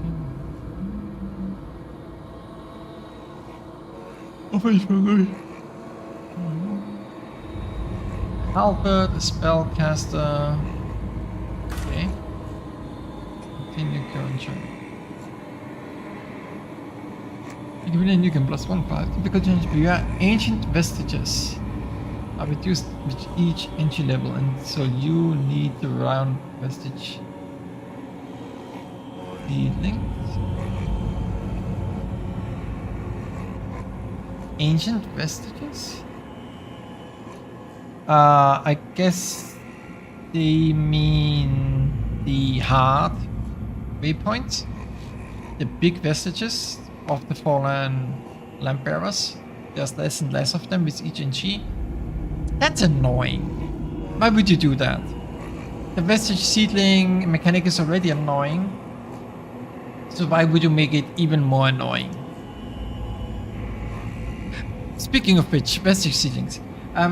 I assumed that if you plant a vestige seedling, then plant a new vestige seedling, that all vestige seedlings would remain. But no, you can only have one. One at a time. That's bad. That's bad. Because not even Dark Souls said you would do that. Not even Dark Souls was that daft.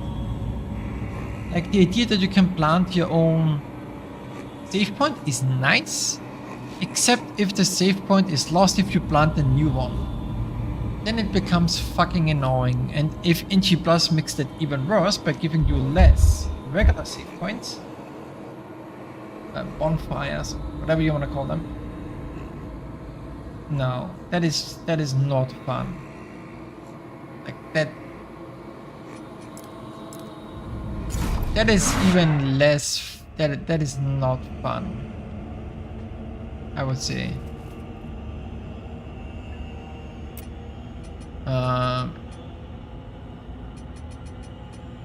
Did I get it from that question mark?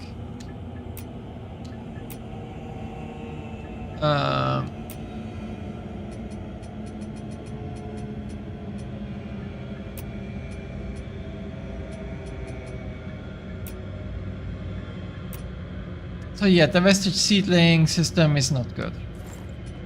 It's annoying. It doesn't add anything to the game of any real substance.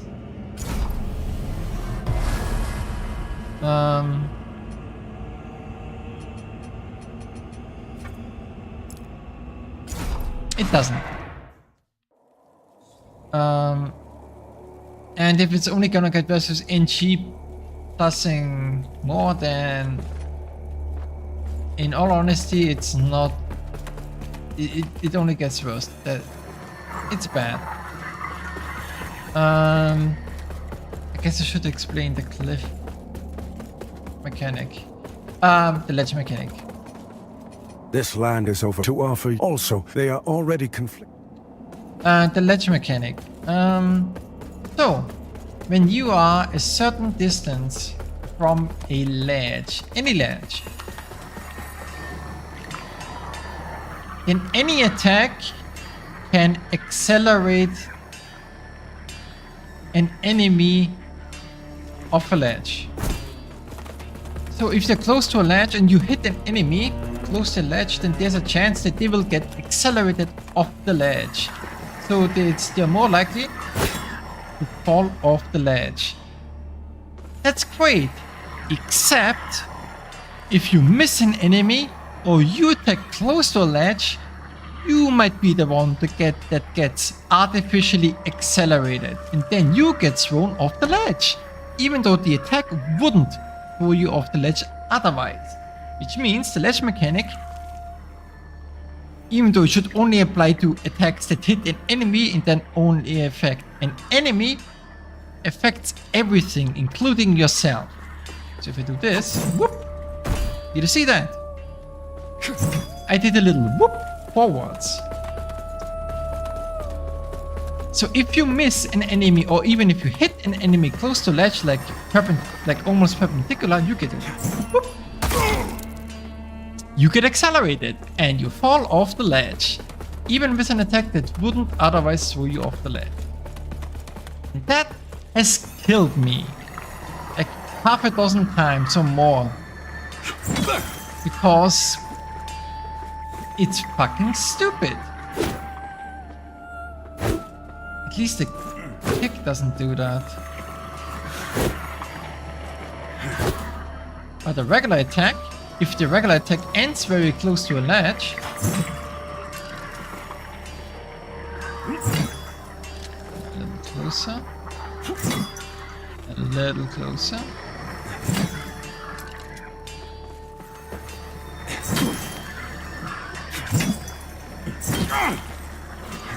Yeah, anyway, it will swoop you off the ledge. Even if the attack shouldn't technically go far enough to swoop you off the ledge, it will throw you off the ledge. So that is not good. That shouldn't be a thing. And it's hard to reproduce. If it didn't bounce off nothing, that would have been it, I think. But you can find it in. Whoop. That I accelerated way further forwards than I should have been. That is bad. That is genuinely bad, because that should only be applicable when you hit an enemy and the movement applied to the enemy, the knockback. It should apply only to the enemy who is close to a ledge, not to you. And that is really, really bad. Speaking of really, really bad, explosions.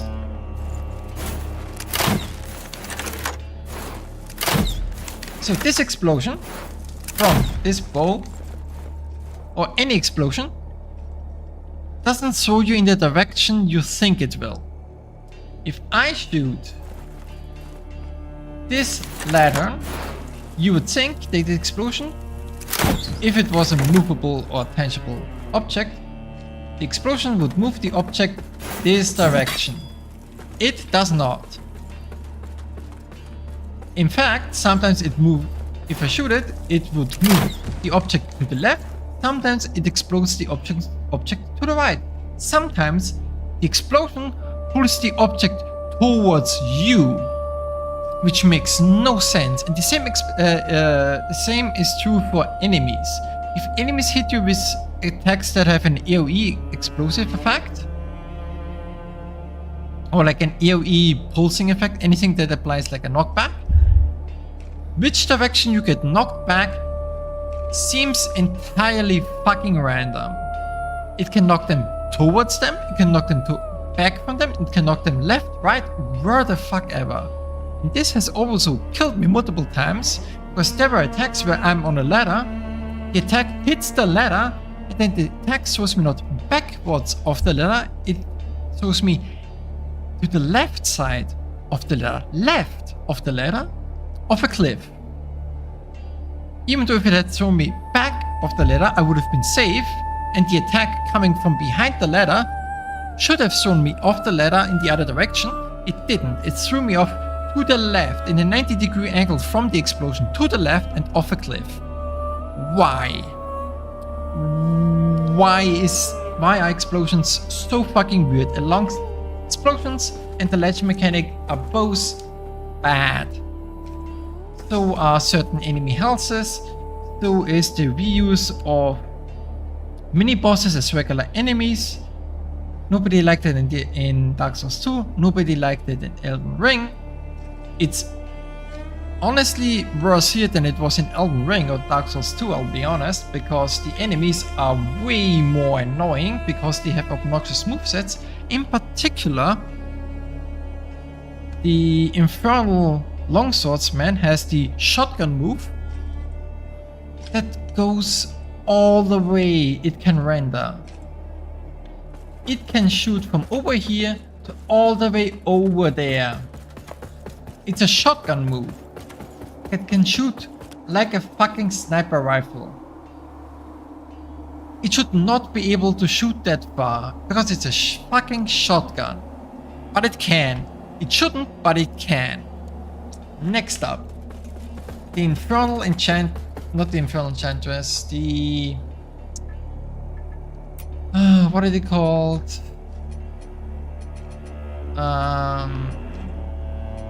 I have the headsets here somewhere.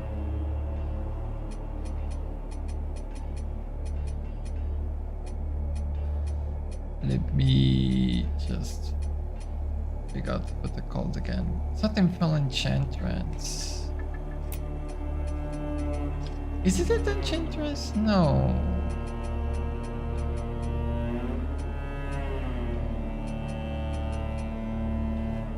No, it was it the Enchantress?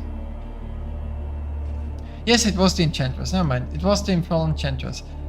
It has this move that creates fire mines that explode after a certain amount of time, or if you run into them. The problem is, you can teleport them right onto your feet unavoidably. So you will step on them and they will explode and will damage you. There's nothing you can do about it because they literally teleport into your feet. And she can do that through walls. She can teleport bombs into your feet through walls. Unavoidable damage through walls. Yeah, that shouldn't be a thing. I might think that shouldn't be a thing. What else is absolutely ridiculous? Like, there's a lot of ridiculous things. And, okay. 2 enemies in Umbral should not respawn. No. The Umbral mini enemies, no. The zombies, no.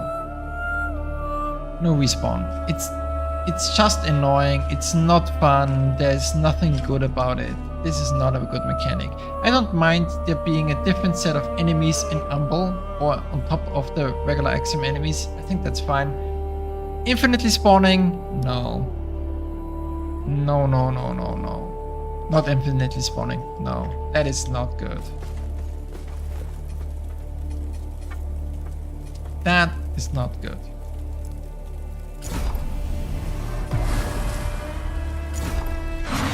What else is not good?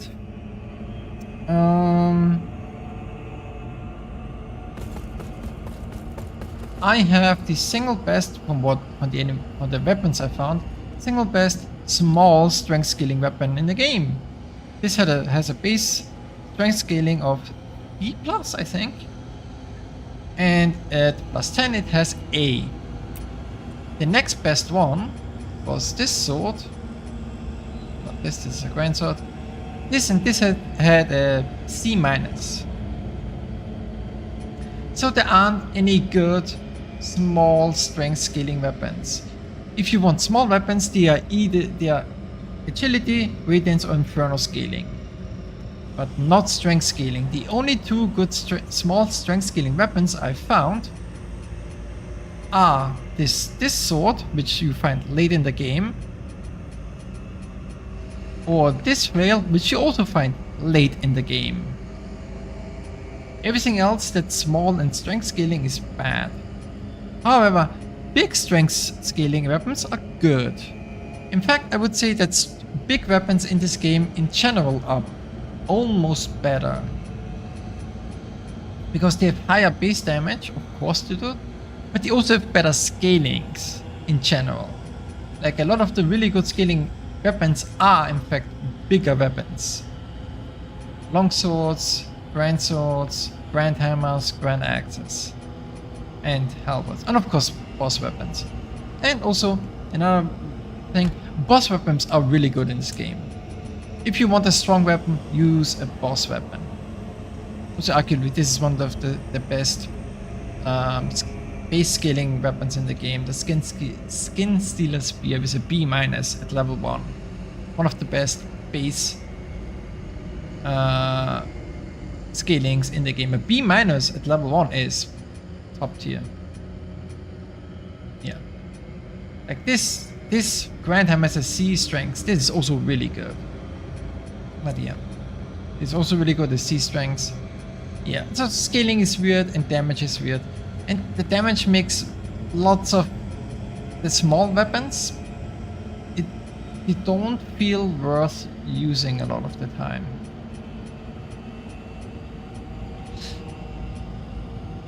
And I'd say if you want to go for a small weapon, you should go Agility, Radiance or Inferno. Because for strengths, there just aren't any good options for smaller weapons. Which makes sense, it's strengths, right? But you have Flail of Wisdom, which is late game, and you have Hallowed Night Sword, which is also late. I guess. Whatever. Well, it isn't technically late game, I just got it late game, the Hallowed Night Sword. I think you can get it earlier, if you're lucky. But yeah, like the scalings, I feel like this game favors boss weapons and bigger weapons. Which is a shame because I'm typically not a big weapon user, but like I switched midway through the game, I switched to a longsword. That was really good because suddenly I actually did damage again because the scaling of my starting weapon was absolutely atrocious. B+ at +6 is atrocious. And the same with the first boss weapon. Plus D at +5 is also really bad. So both these flails were really, really bad.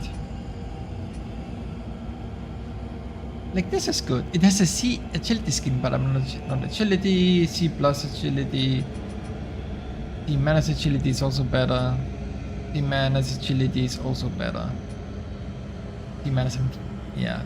So for strengths, I was just kinda. I had a weapon crisis basically, since I didn't want to use bigger weapons, but I was essentially forced to use at least a longsword. But then late game, Flail of Wisdom, and that was the last 2-3 levels I used the Flail of Wisdom for.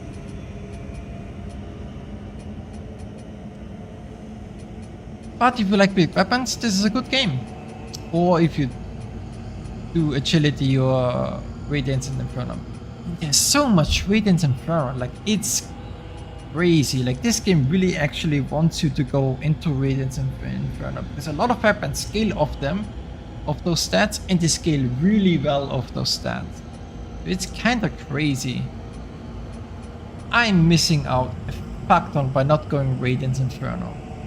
And if I'm ever gonna do another run again, it has to be like a Radiance Inferno quality build. Because it's crazy what you can get here. It's crazy what kind of weapons you can get.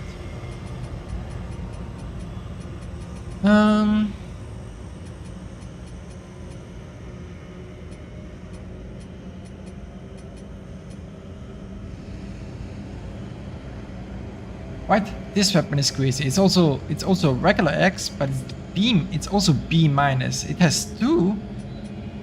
It's B-. It also has burning and ignite.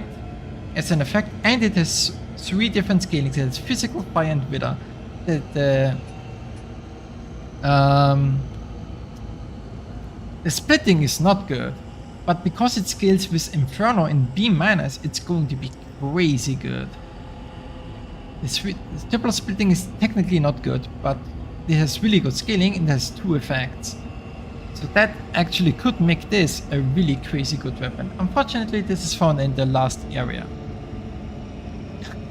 This is unfortunately found in the last area, so effectively a last area NG plus weapon. But crazy good. Inferno and Radiance have crazy stuff. Crazy stuff. But yeah, my dumbass with not knowing which stat to go and then deciding I'm gonna go with strength because I need strength for a bigger shield. My dumbass decided that that's the best way to do it. Speaking of shields, shields are really good in this game. Because you cannot go get chip damage to that. You can, like, if you have 0 health but you have 3 health, because any damage you take from when you block with a shield gets converted to grey damage. You cannot die from chip damage, you cannot. As long as you have stamina and your shield blocks, you cannot die. So shields are really, really strong. That's where I wanted to go. I wanted to be a shieldy boy. Also parrying is really good in this game. But you shouldn't overdo the parry. Just parry when you can, but don't overdo it. Like, a couple times I went into this trap of, oh, I want to parry, and in reality, dodging was easier. But sometimes parrying was easier. But sometimes dodging was easier. Bosses. Bosses were okay. There's some bosses that were fucking annoying, like the Judge Cleric.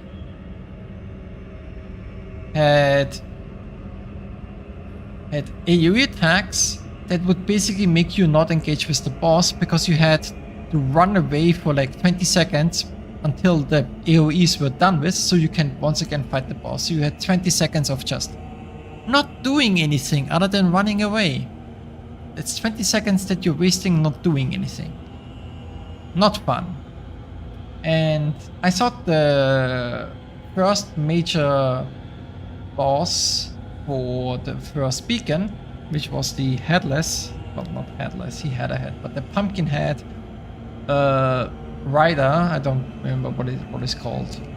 I used his armor for a long time. Where is he? Hushed Saint, the Hushed Saint, right? The first beacon boss. It could have been like a boss where you have a long waiting time because he runs and teleports with his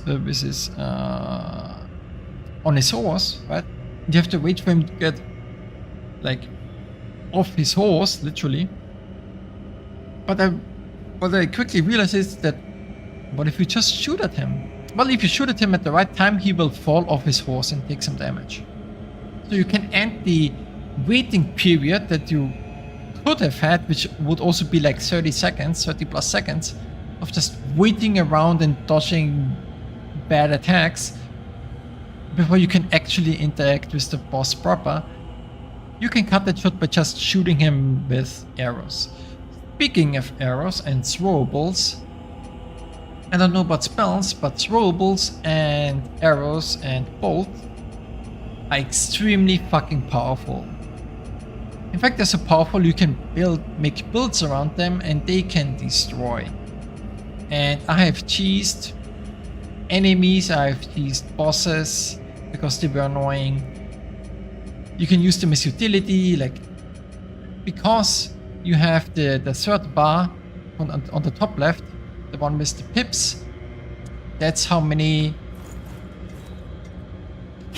This arrow takes 2, this arrow takes 3, this bolt takes 3, and this is our ammo count. And every time you sit down, you get the ammo back, or you can use an ammunition satchel or like a small satchel, ammunition pouch, to get some ammo back, and you can have a lot of shots, and they are very, very powerful. Like this crossbow has 727 damage. Plus the arrows scale also. The arrows basically scale with the weapon, I think. And like these bolts, the cinder bolts are OP as heck, and you have 1000 damage. Really, really strong. Like these are OP, honestly.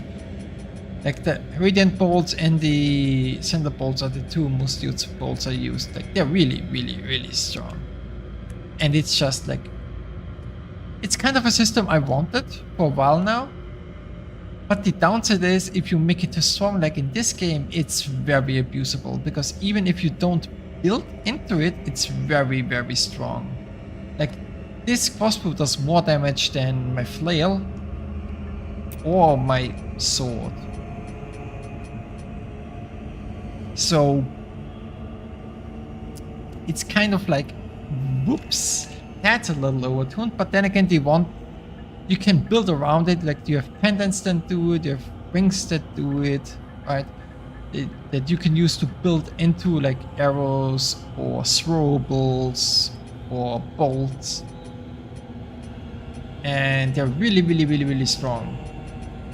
And I would say they're too strong because even if you don't build into them, because they don't have, I mean, they do have strengths, agility, scaling, right? They do have scaling, some have scaling, right? It's not like they don't. But like bolts don't have scaling, so why do the 1000 damage? Because they scale with the weapon. Kind of? Or with the level? I don't really know with what they scale. They scale either with the weapon or with what level you have as a character. And it's just, I think it's too powerful. It's nice to have. It would be nice if there were like an actual stat, like these, like some of these throwables scale with strength or agility. Like it would have been nice if all of them had like specific scalings, and you'd have to build into them, rather than they just are certainly powerful naturally. I mean, I guess if you go Radiant, Infernal, yeah, I don't know, but they are really powerful, and you absolutely can make a build around throwables. You just need to make sure that you have ammunition pouches and satchels, but you can buy them infinitely, basically. So both good and bad, because having a really strong ranged weapon that can do a massive amount of damage from a safe distance, it's abusable. Very, very abusable. In a game like this, very abusable. So I'm not sure I like the fact that you have very easy access to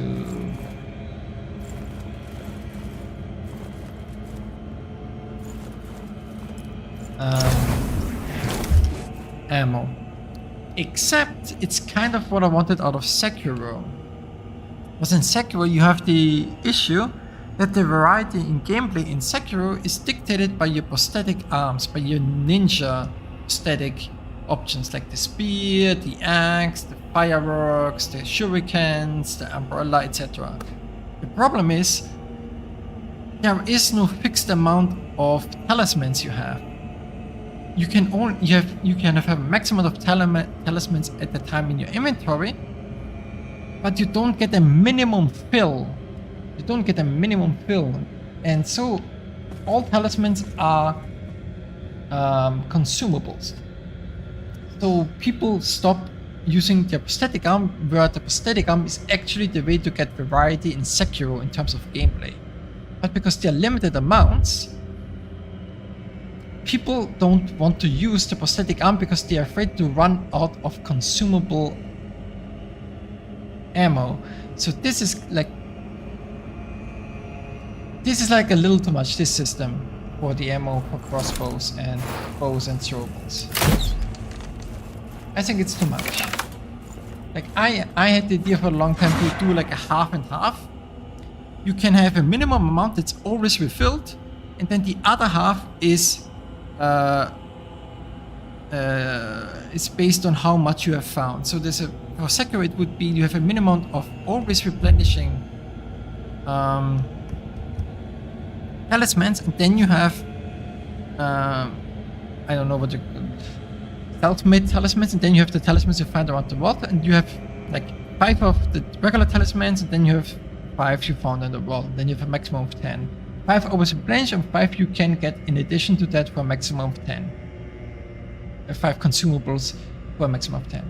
That would have been a much better system, so you have at least 1 or 2 or maybe 3 if you have a low cost of always usable prosthetic charges, and then you get into the oh but now I'm burning through resources sort of thing. That would have been better because that would have promoted the actual use of talisman related actions like the prosthetic arm or certain skills. That would have upped the variety and would have made people experiment more because they were afraid of just using up all their talisman stock for just trying out a spell, a skill or a prosthetic arm. So this game having straight up full replenishing ammo stock quite clearly goes too far because it gets too powerful. But then again, the ranged options in Sekiro are not that powerful. So Sekiro doesn't really have the power issue that this game has with the ranged options being absurdly good. So this is very abusable, but the game is very cheesy in many points, so how much of an issue is it really that ranged options are absurdly good?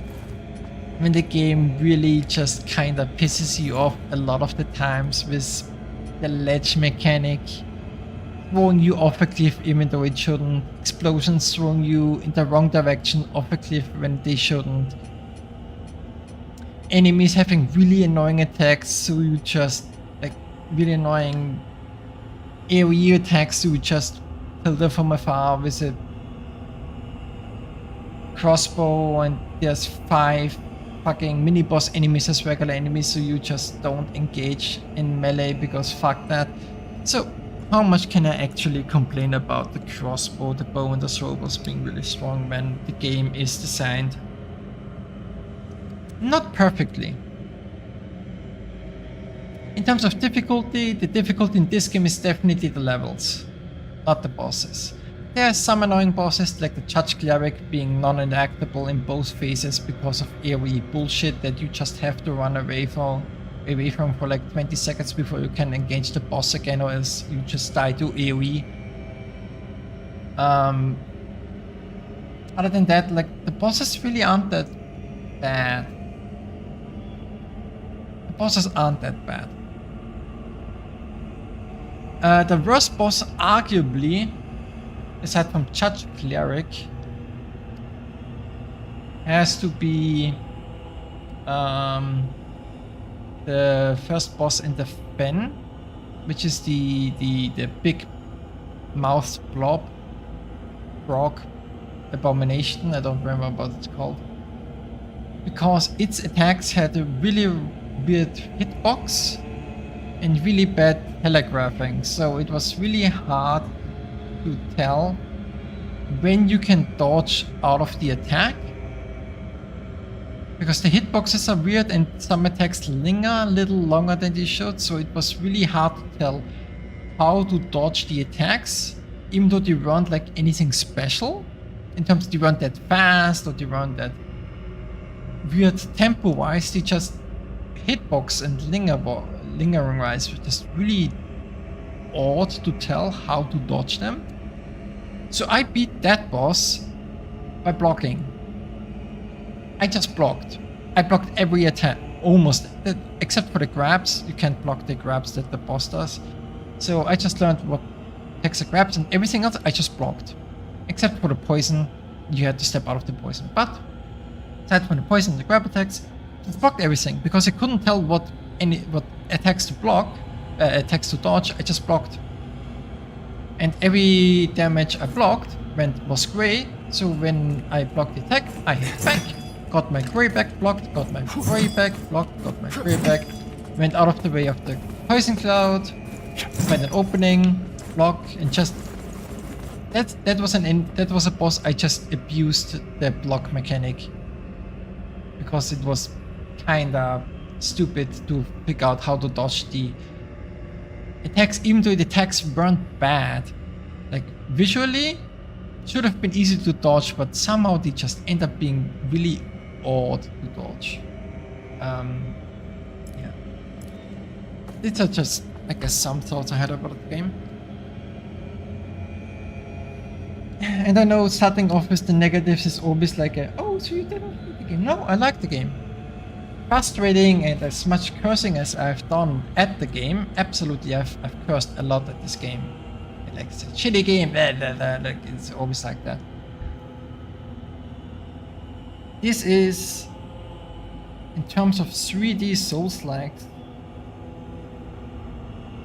very successful, honestly. Surprisingly good. I expected this game to be way worse. Like, don't get me wrong, there's lots of scuff in this, like some of the animation work is weird. There's some bugs still in here. Like sometimes the UI doesn't show, sometimes the UI here bugs out. When you instantly try to skip a cutscene and you hold A, it goes to full but doesn't do anything. You have to do it again because you did it too early, even though the UI says you hold the bar to skip. It doesn't actually do anything because you did it too early, so that's a bug.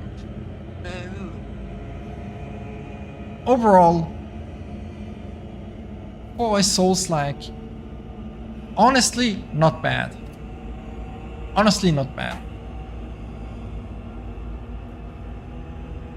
I would say this is a very successful Souls-like, which is funny because it's the second really well done Souls-like in this year, and the other one is Lies of P. Lies of P was excellent Bloodborne-like, and this is a very good Souls-like. If you like Souls-like, I would. And you've played all of the other ones, like Souls 1, 2, 3, Elden Ring, Bloodborne, Sekiro, blah, blah, blah, whatever.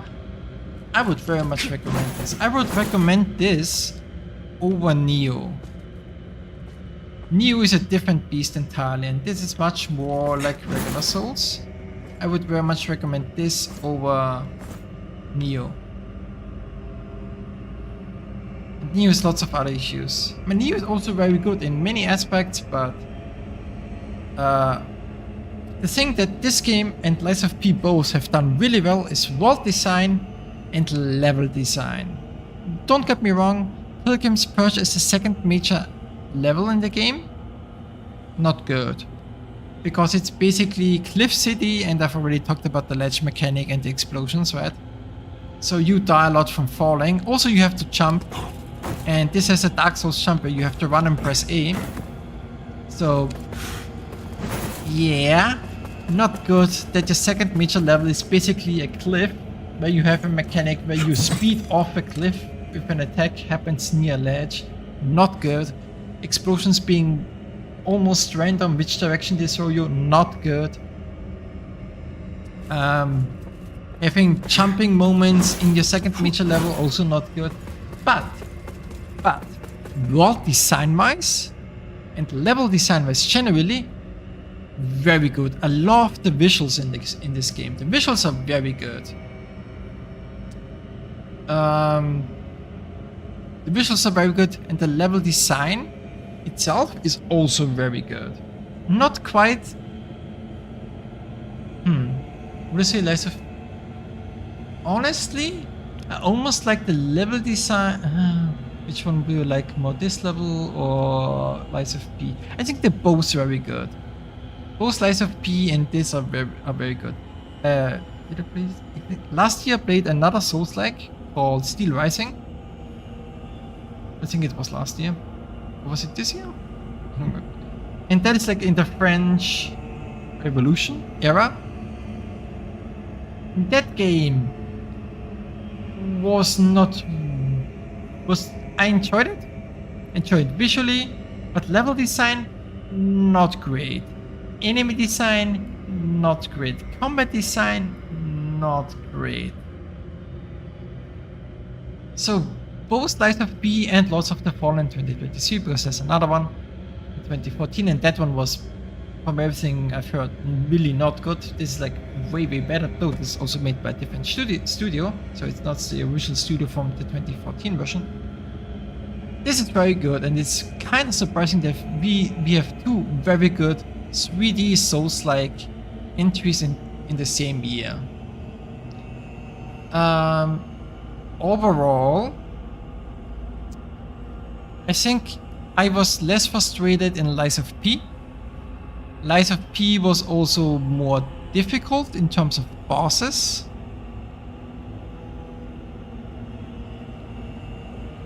This game was it more difficult in terms of levels? No, not really. I think they were both equally the same. And I enjoyed both of those games equally, I guess. But I will say that I like the lore more in Lies of P. I like the idea of the Pinocchio story being told in that way. That was very interesting. And this story, like in this game, Lords of the Fallen, like there's many references to the first game. So I don't know how consistent the lore is.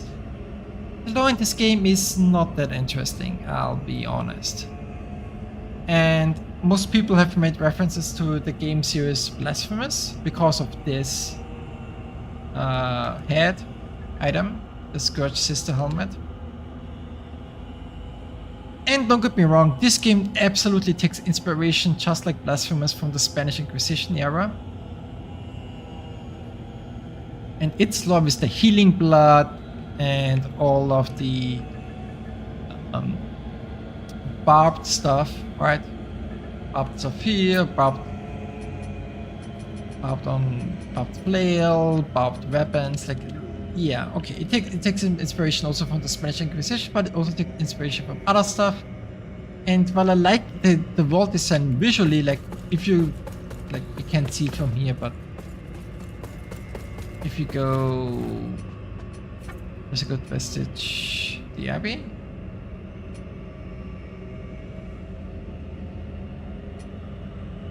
Yeah, the Abbey. If you go here, we can take a little bit of a look at the world.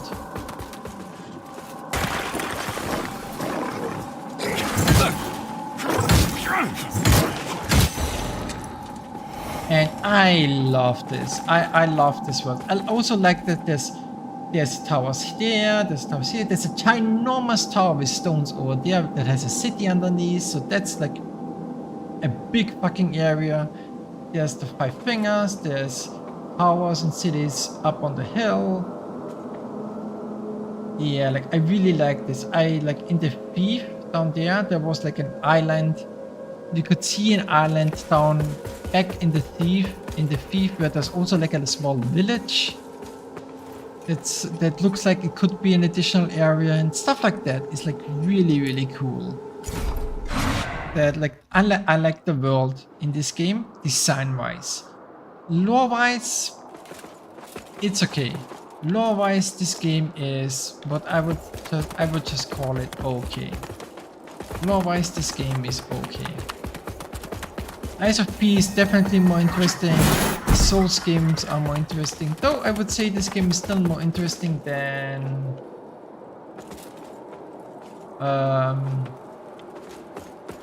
Neo in terms of lore. But this, yeah, you can see from here. Also, I like that this world is just like Lies of P, except for the final area, which is really dumb. The final area in Lies of P is not good. The island of the alchemist is supposed to be somewhere hidden somewhere, and it's literally off the coast of the city of Mondstadt. It's literally off the coast of the main city. It's literally right there. It's in vision of the main city. Like that is not good. But I really like that everything else is visible in this, like the Mondstadt. I guess I confused the names here. Well, let's have P in this. But Mondstadt, I really like the design of Mondstadt, that it's so interconnected. It really feels like arguably the best interconnected world since Dark Souls 1. I like the interconnectedness even more than Lies of P and other Souls-like, including probably Elden Ring. Okay, I can see it when I would have to go all the way over there.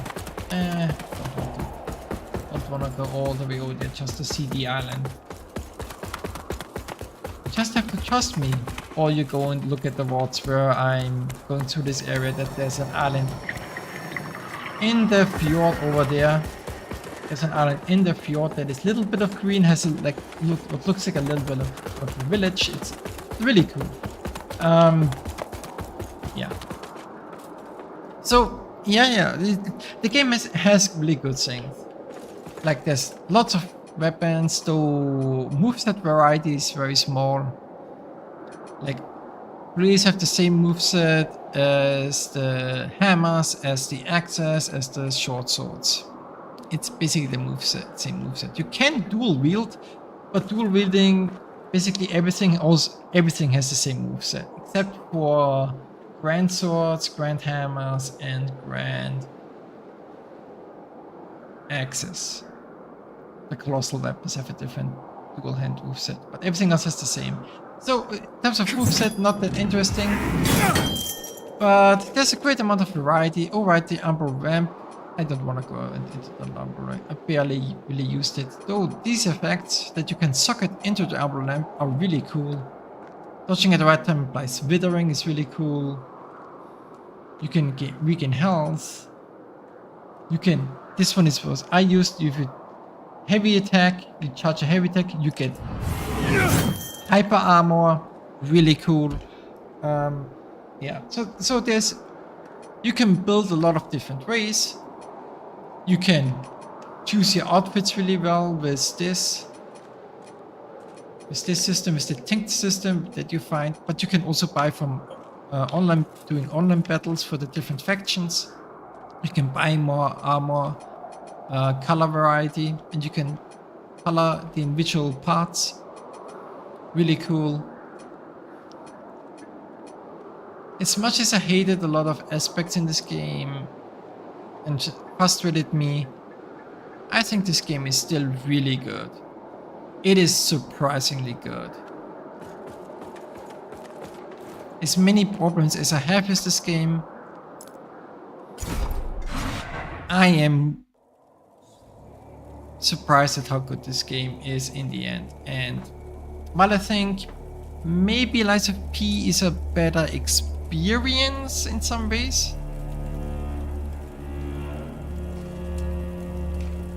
I do have to say, being in this game, I like the aesthetics more. I feel a little bit more at home in this than I am in Lies of P for some reason. I try to think back to Lies of P and I think I like the aesthetics here more.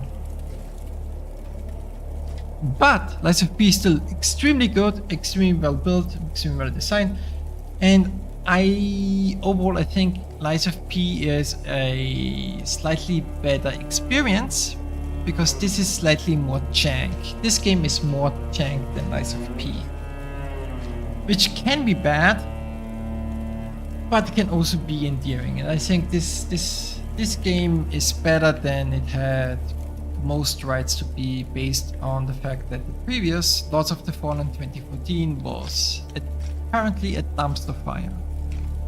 So the fact that this game turned out as good as it did, I call that a success. And if there's going to be DLC,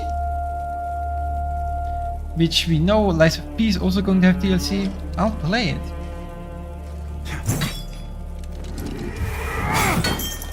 I'll play it, honestly.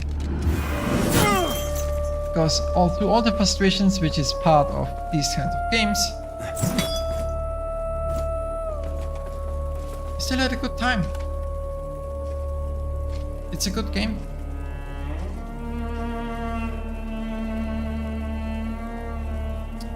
Even with all the frustrating parts. The good still outweighs the bad. It is as competent as you can make it, while being not a FromSoft game. Whereas Slice of P is basically as close to you can get to a FromSoft game without being FromSoft. That's what made Slice of P so good. It's so close to being Bloodborne that it might as well almost be Bloodborne. Though I would argue FromSoft would have made the world look much more interesting if it had been designed by FromSoft. Not that it's badly designed, it's still very good, but again, if I compare this design to Lies of P, suddenly I'm like, yeah, Lies of P feels a little bland after this. After playing this game, Lies of P feels a little bland. So...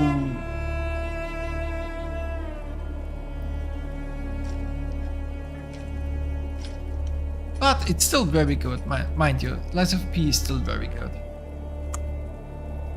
It's the overall better experience, but this is also very, very competent. More competent than it had any right to be. So.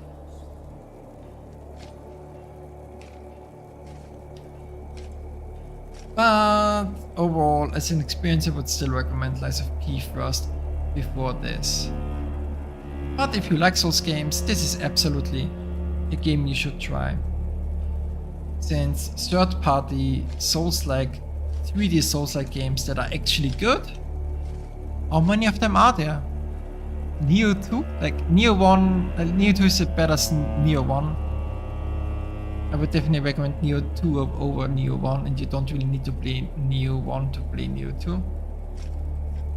Neo 2 is a whole host of issues, but it is also very different, especially in combat. Also, the level design is not good. Honestly, I think in terms of 3D Souls-likes, I'd have to say Lies of P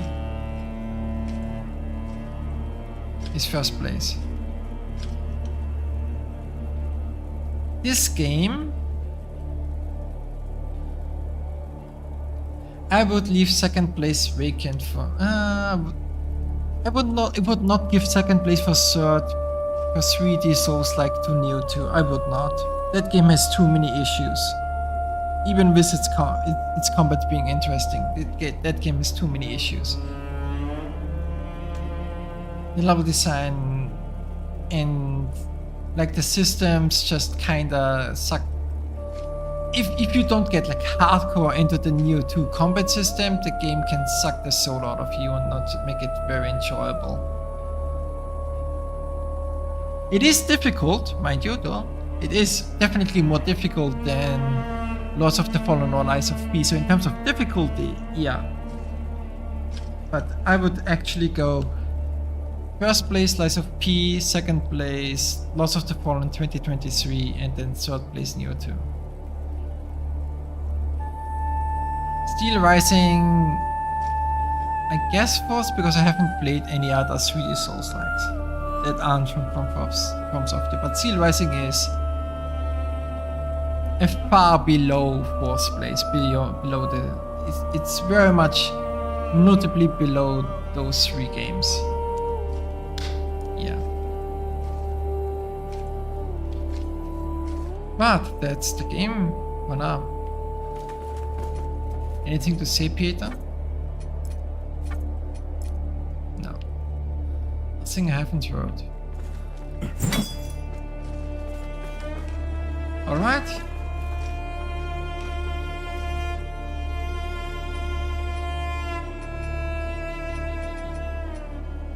Oh, right, that's one thing I can do.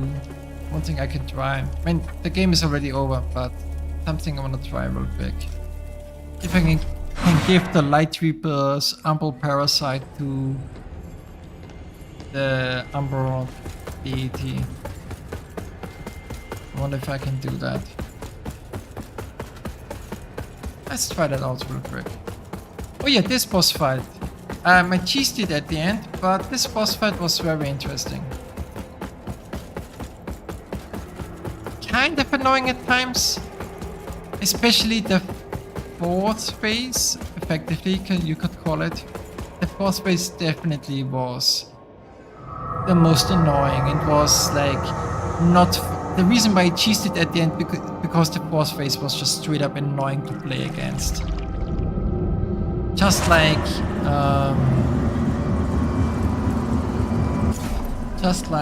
the first and second phase of the Judge Cleric.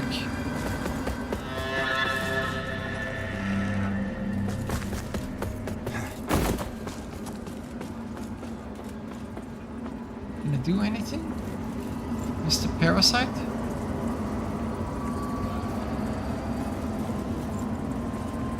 No. No.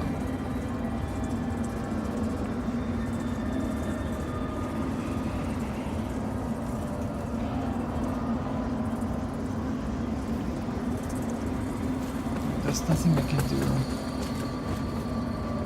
Mr. Parasite. Okay. I tried. Anyway.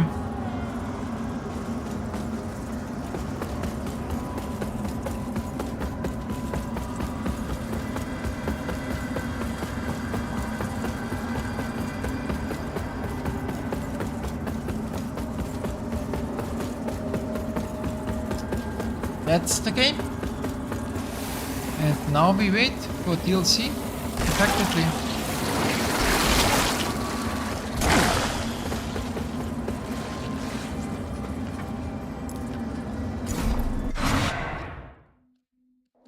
Where does it leave us? Well, that leaves me with not knowing what I'm gonna play next. I have an idea for something very different, not a video game. There's two things I can do IRL, but I would need to do like setup.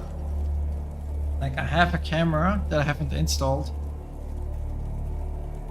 But there's something else I potentially want to do, and I'll have to figure that out. So maybe I'll do that next, because I don't know what I'm gonna play next in terms of games. Anyway. The lamp must be born. Only then can the remaining carrion of creation finally return to the void. No idea what any of that means. Chosen bearer of the lamp until her embrace.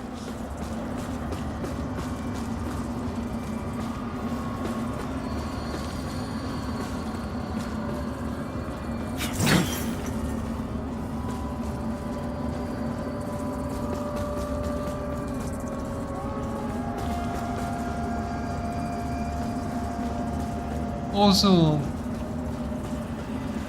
a side note, it's weird like that both Pieta and the Exacta have no comments about me defeating the Judge Cleric and the King and You some serve other a major higher NPCs. purpose, Crusader. It feels like This land is over too often. Also, it they feels are like already conflicted. it feels like there should be some more dialogue that's missing, because you beating the Judge Cleric is kind of a big deal.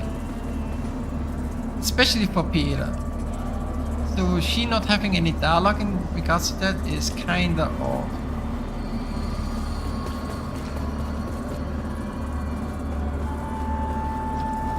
Anyway, that's it for the game. I'll figure out what to do next. So that's it, pretty much. That's the game.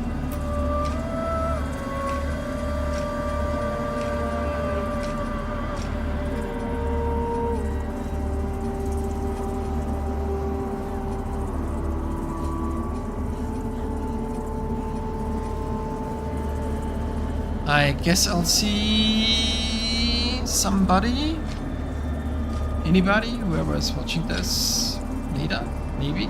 Let's see. Goodbye.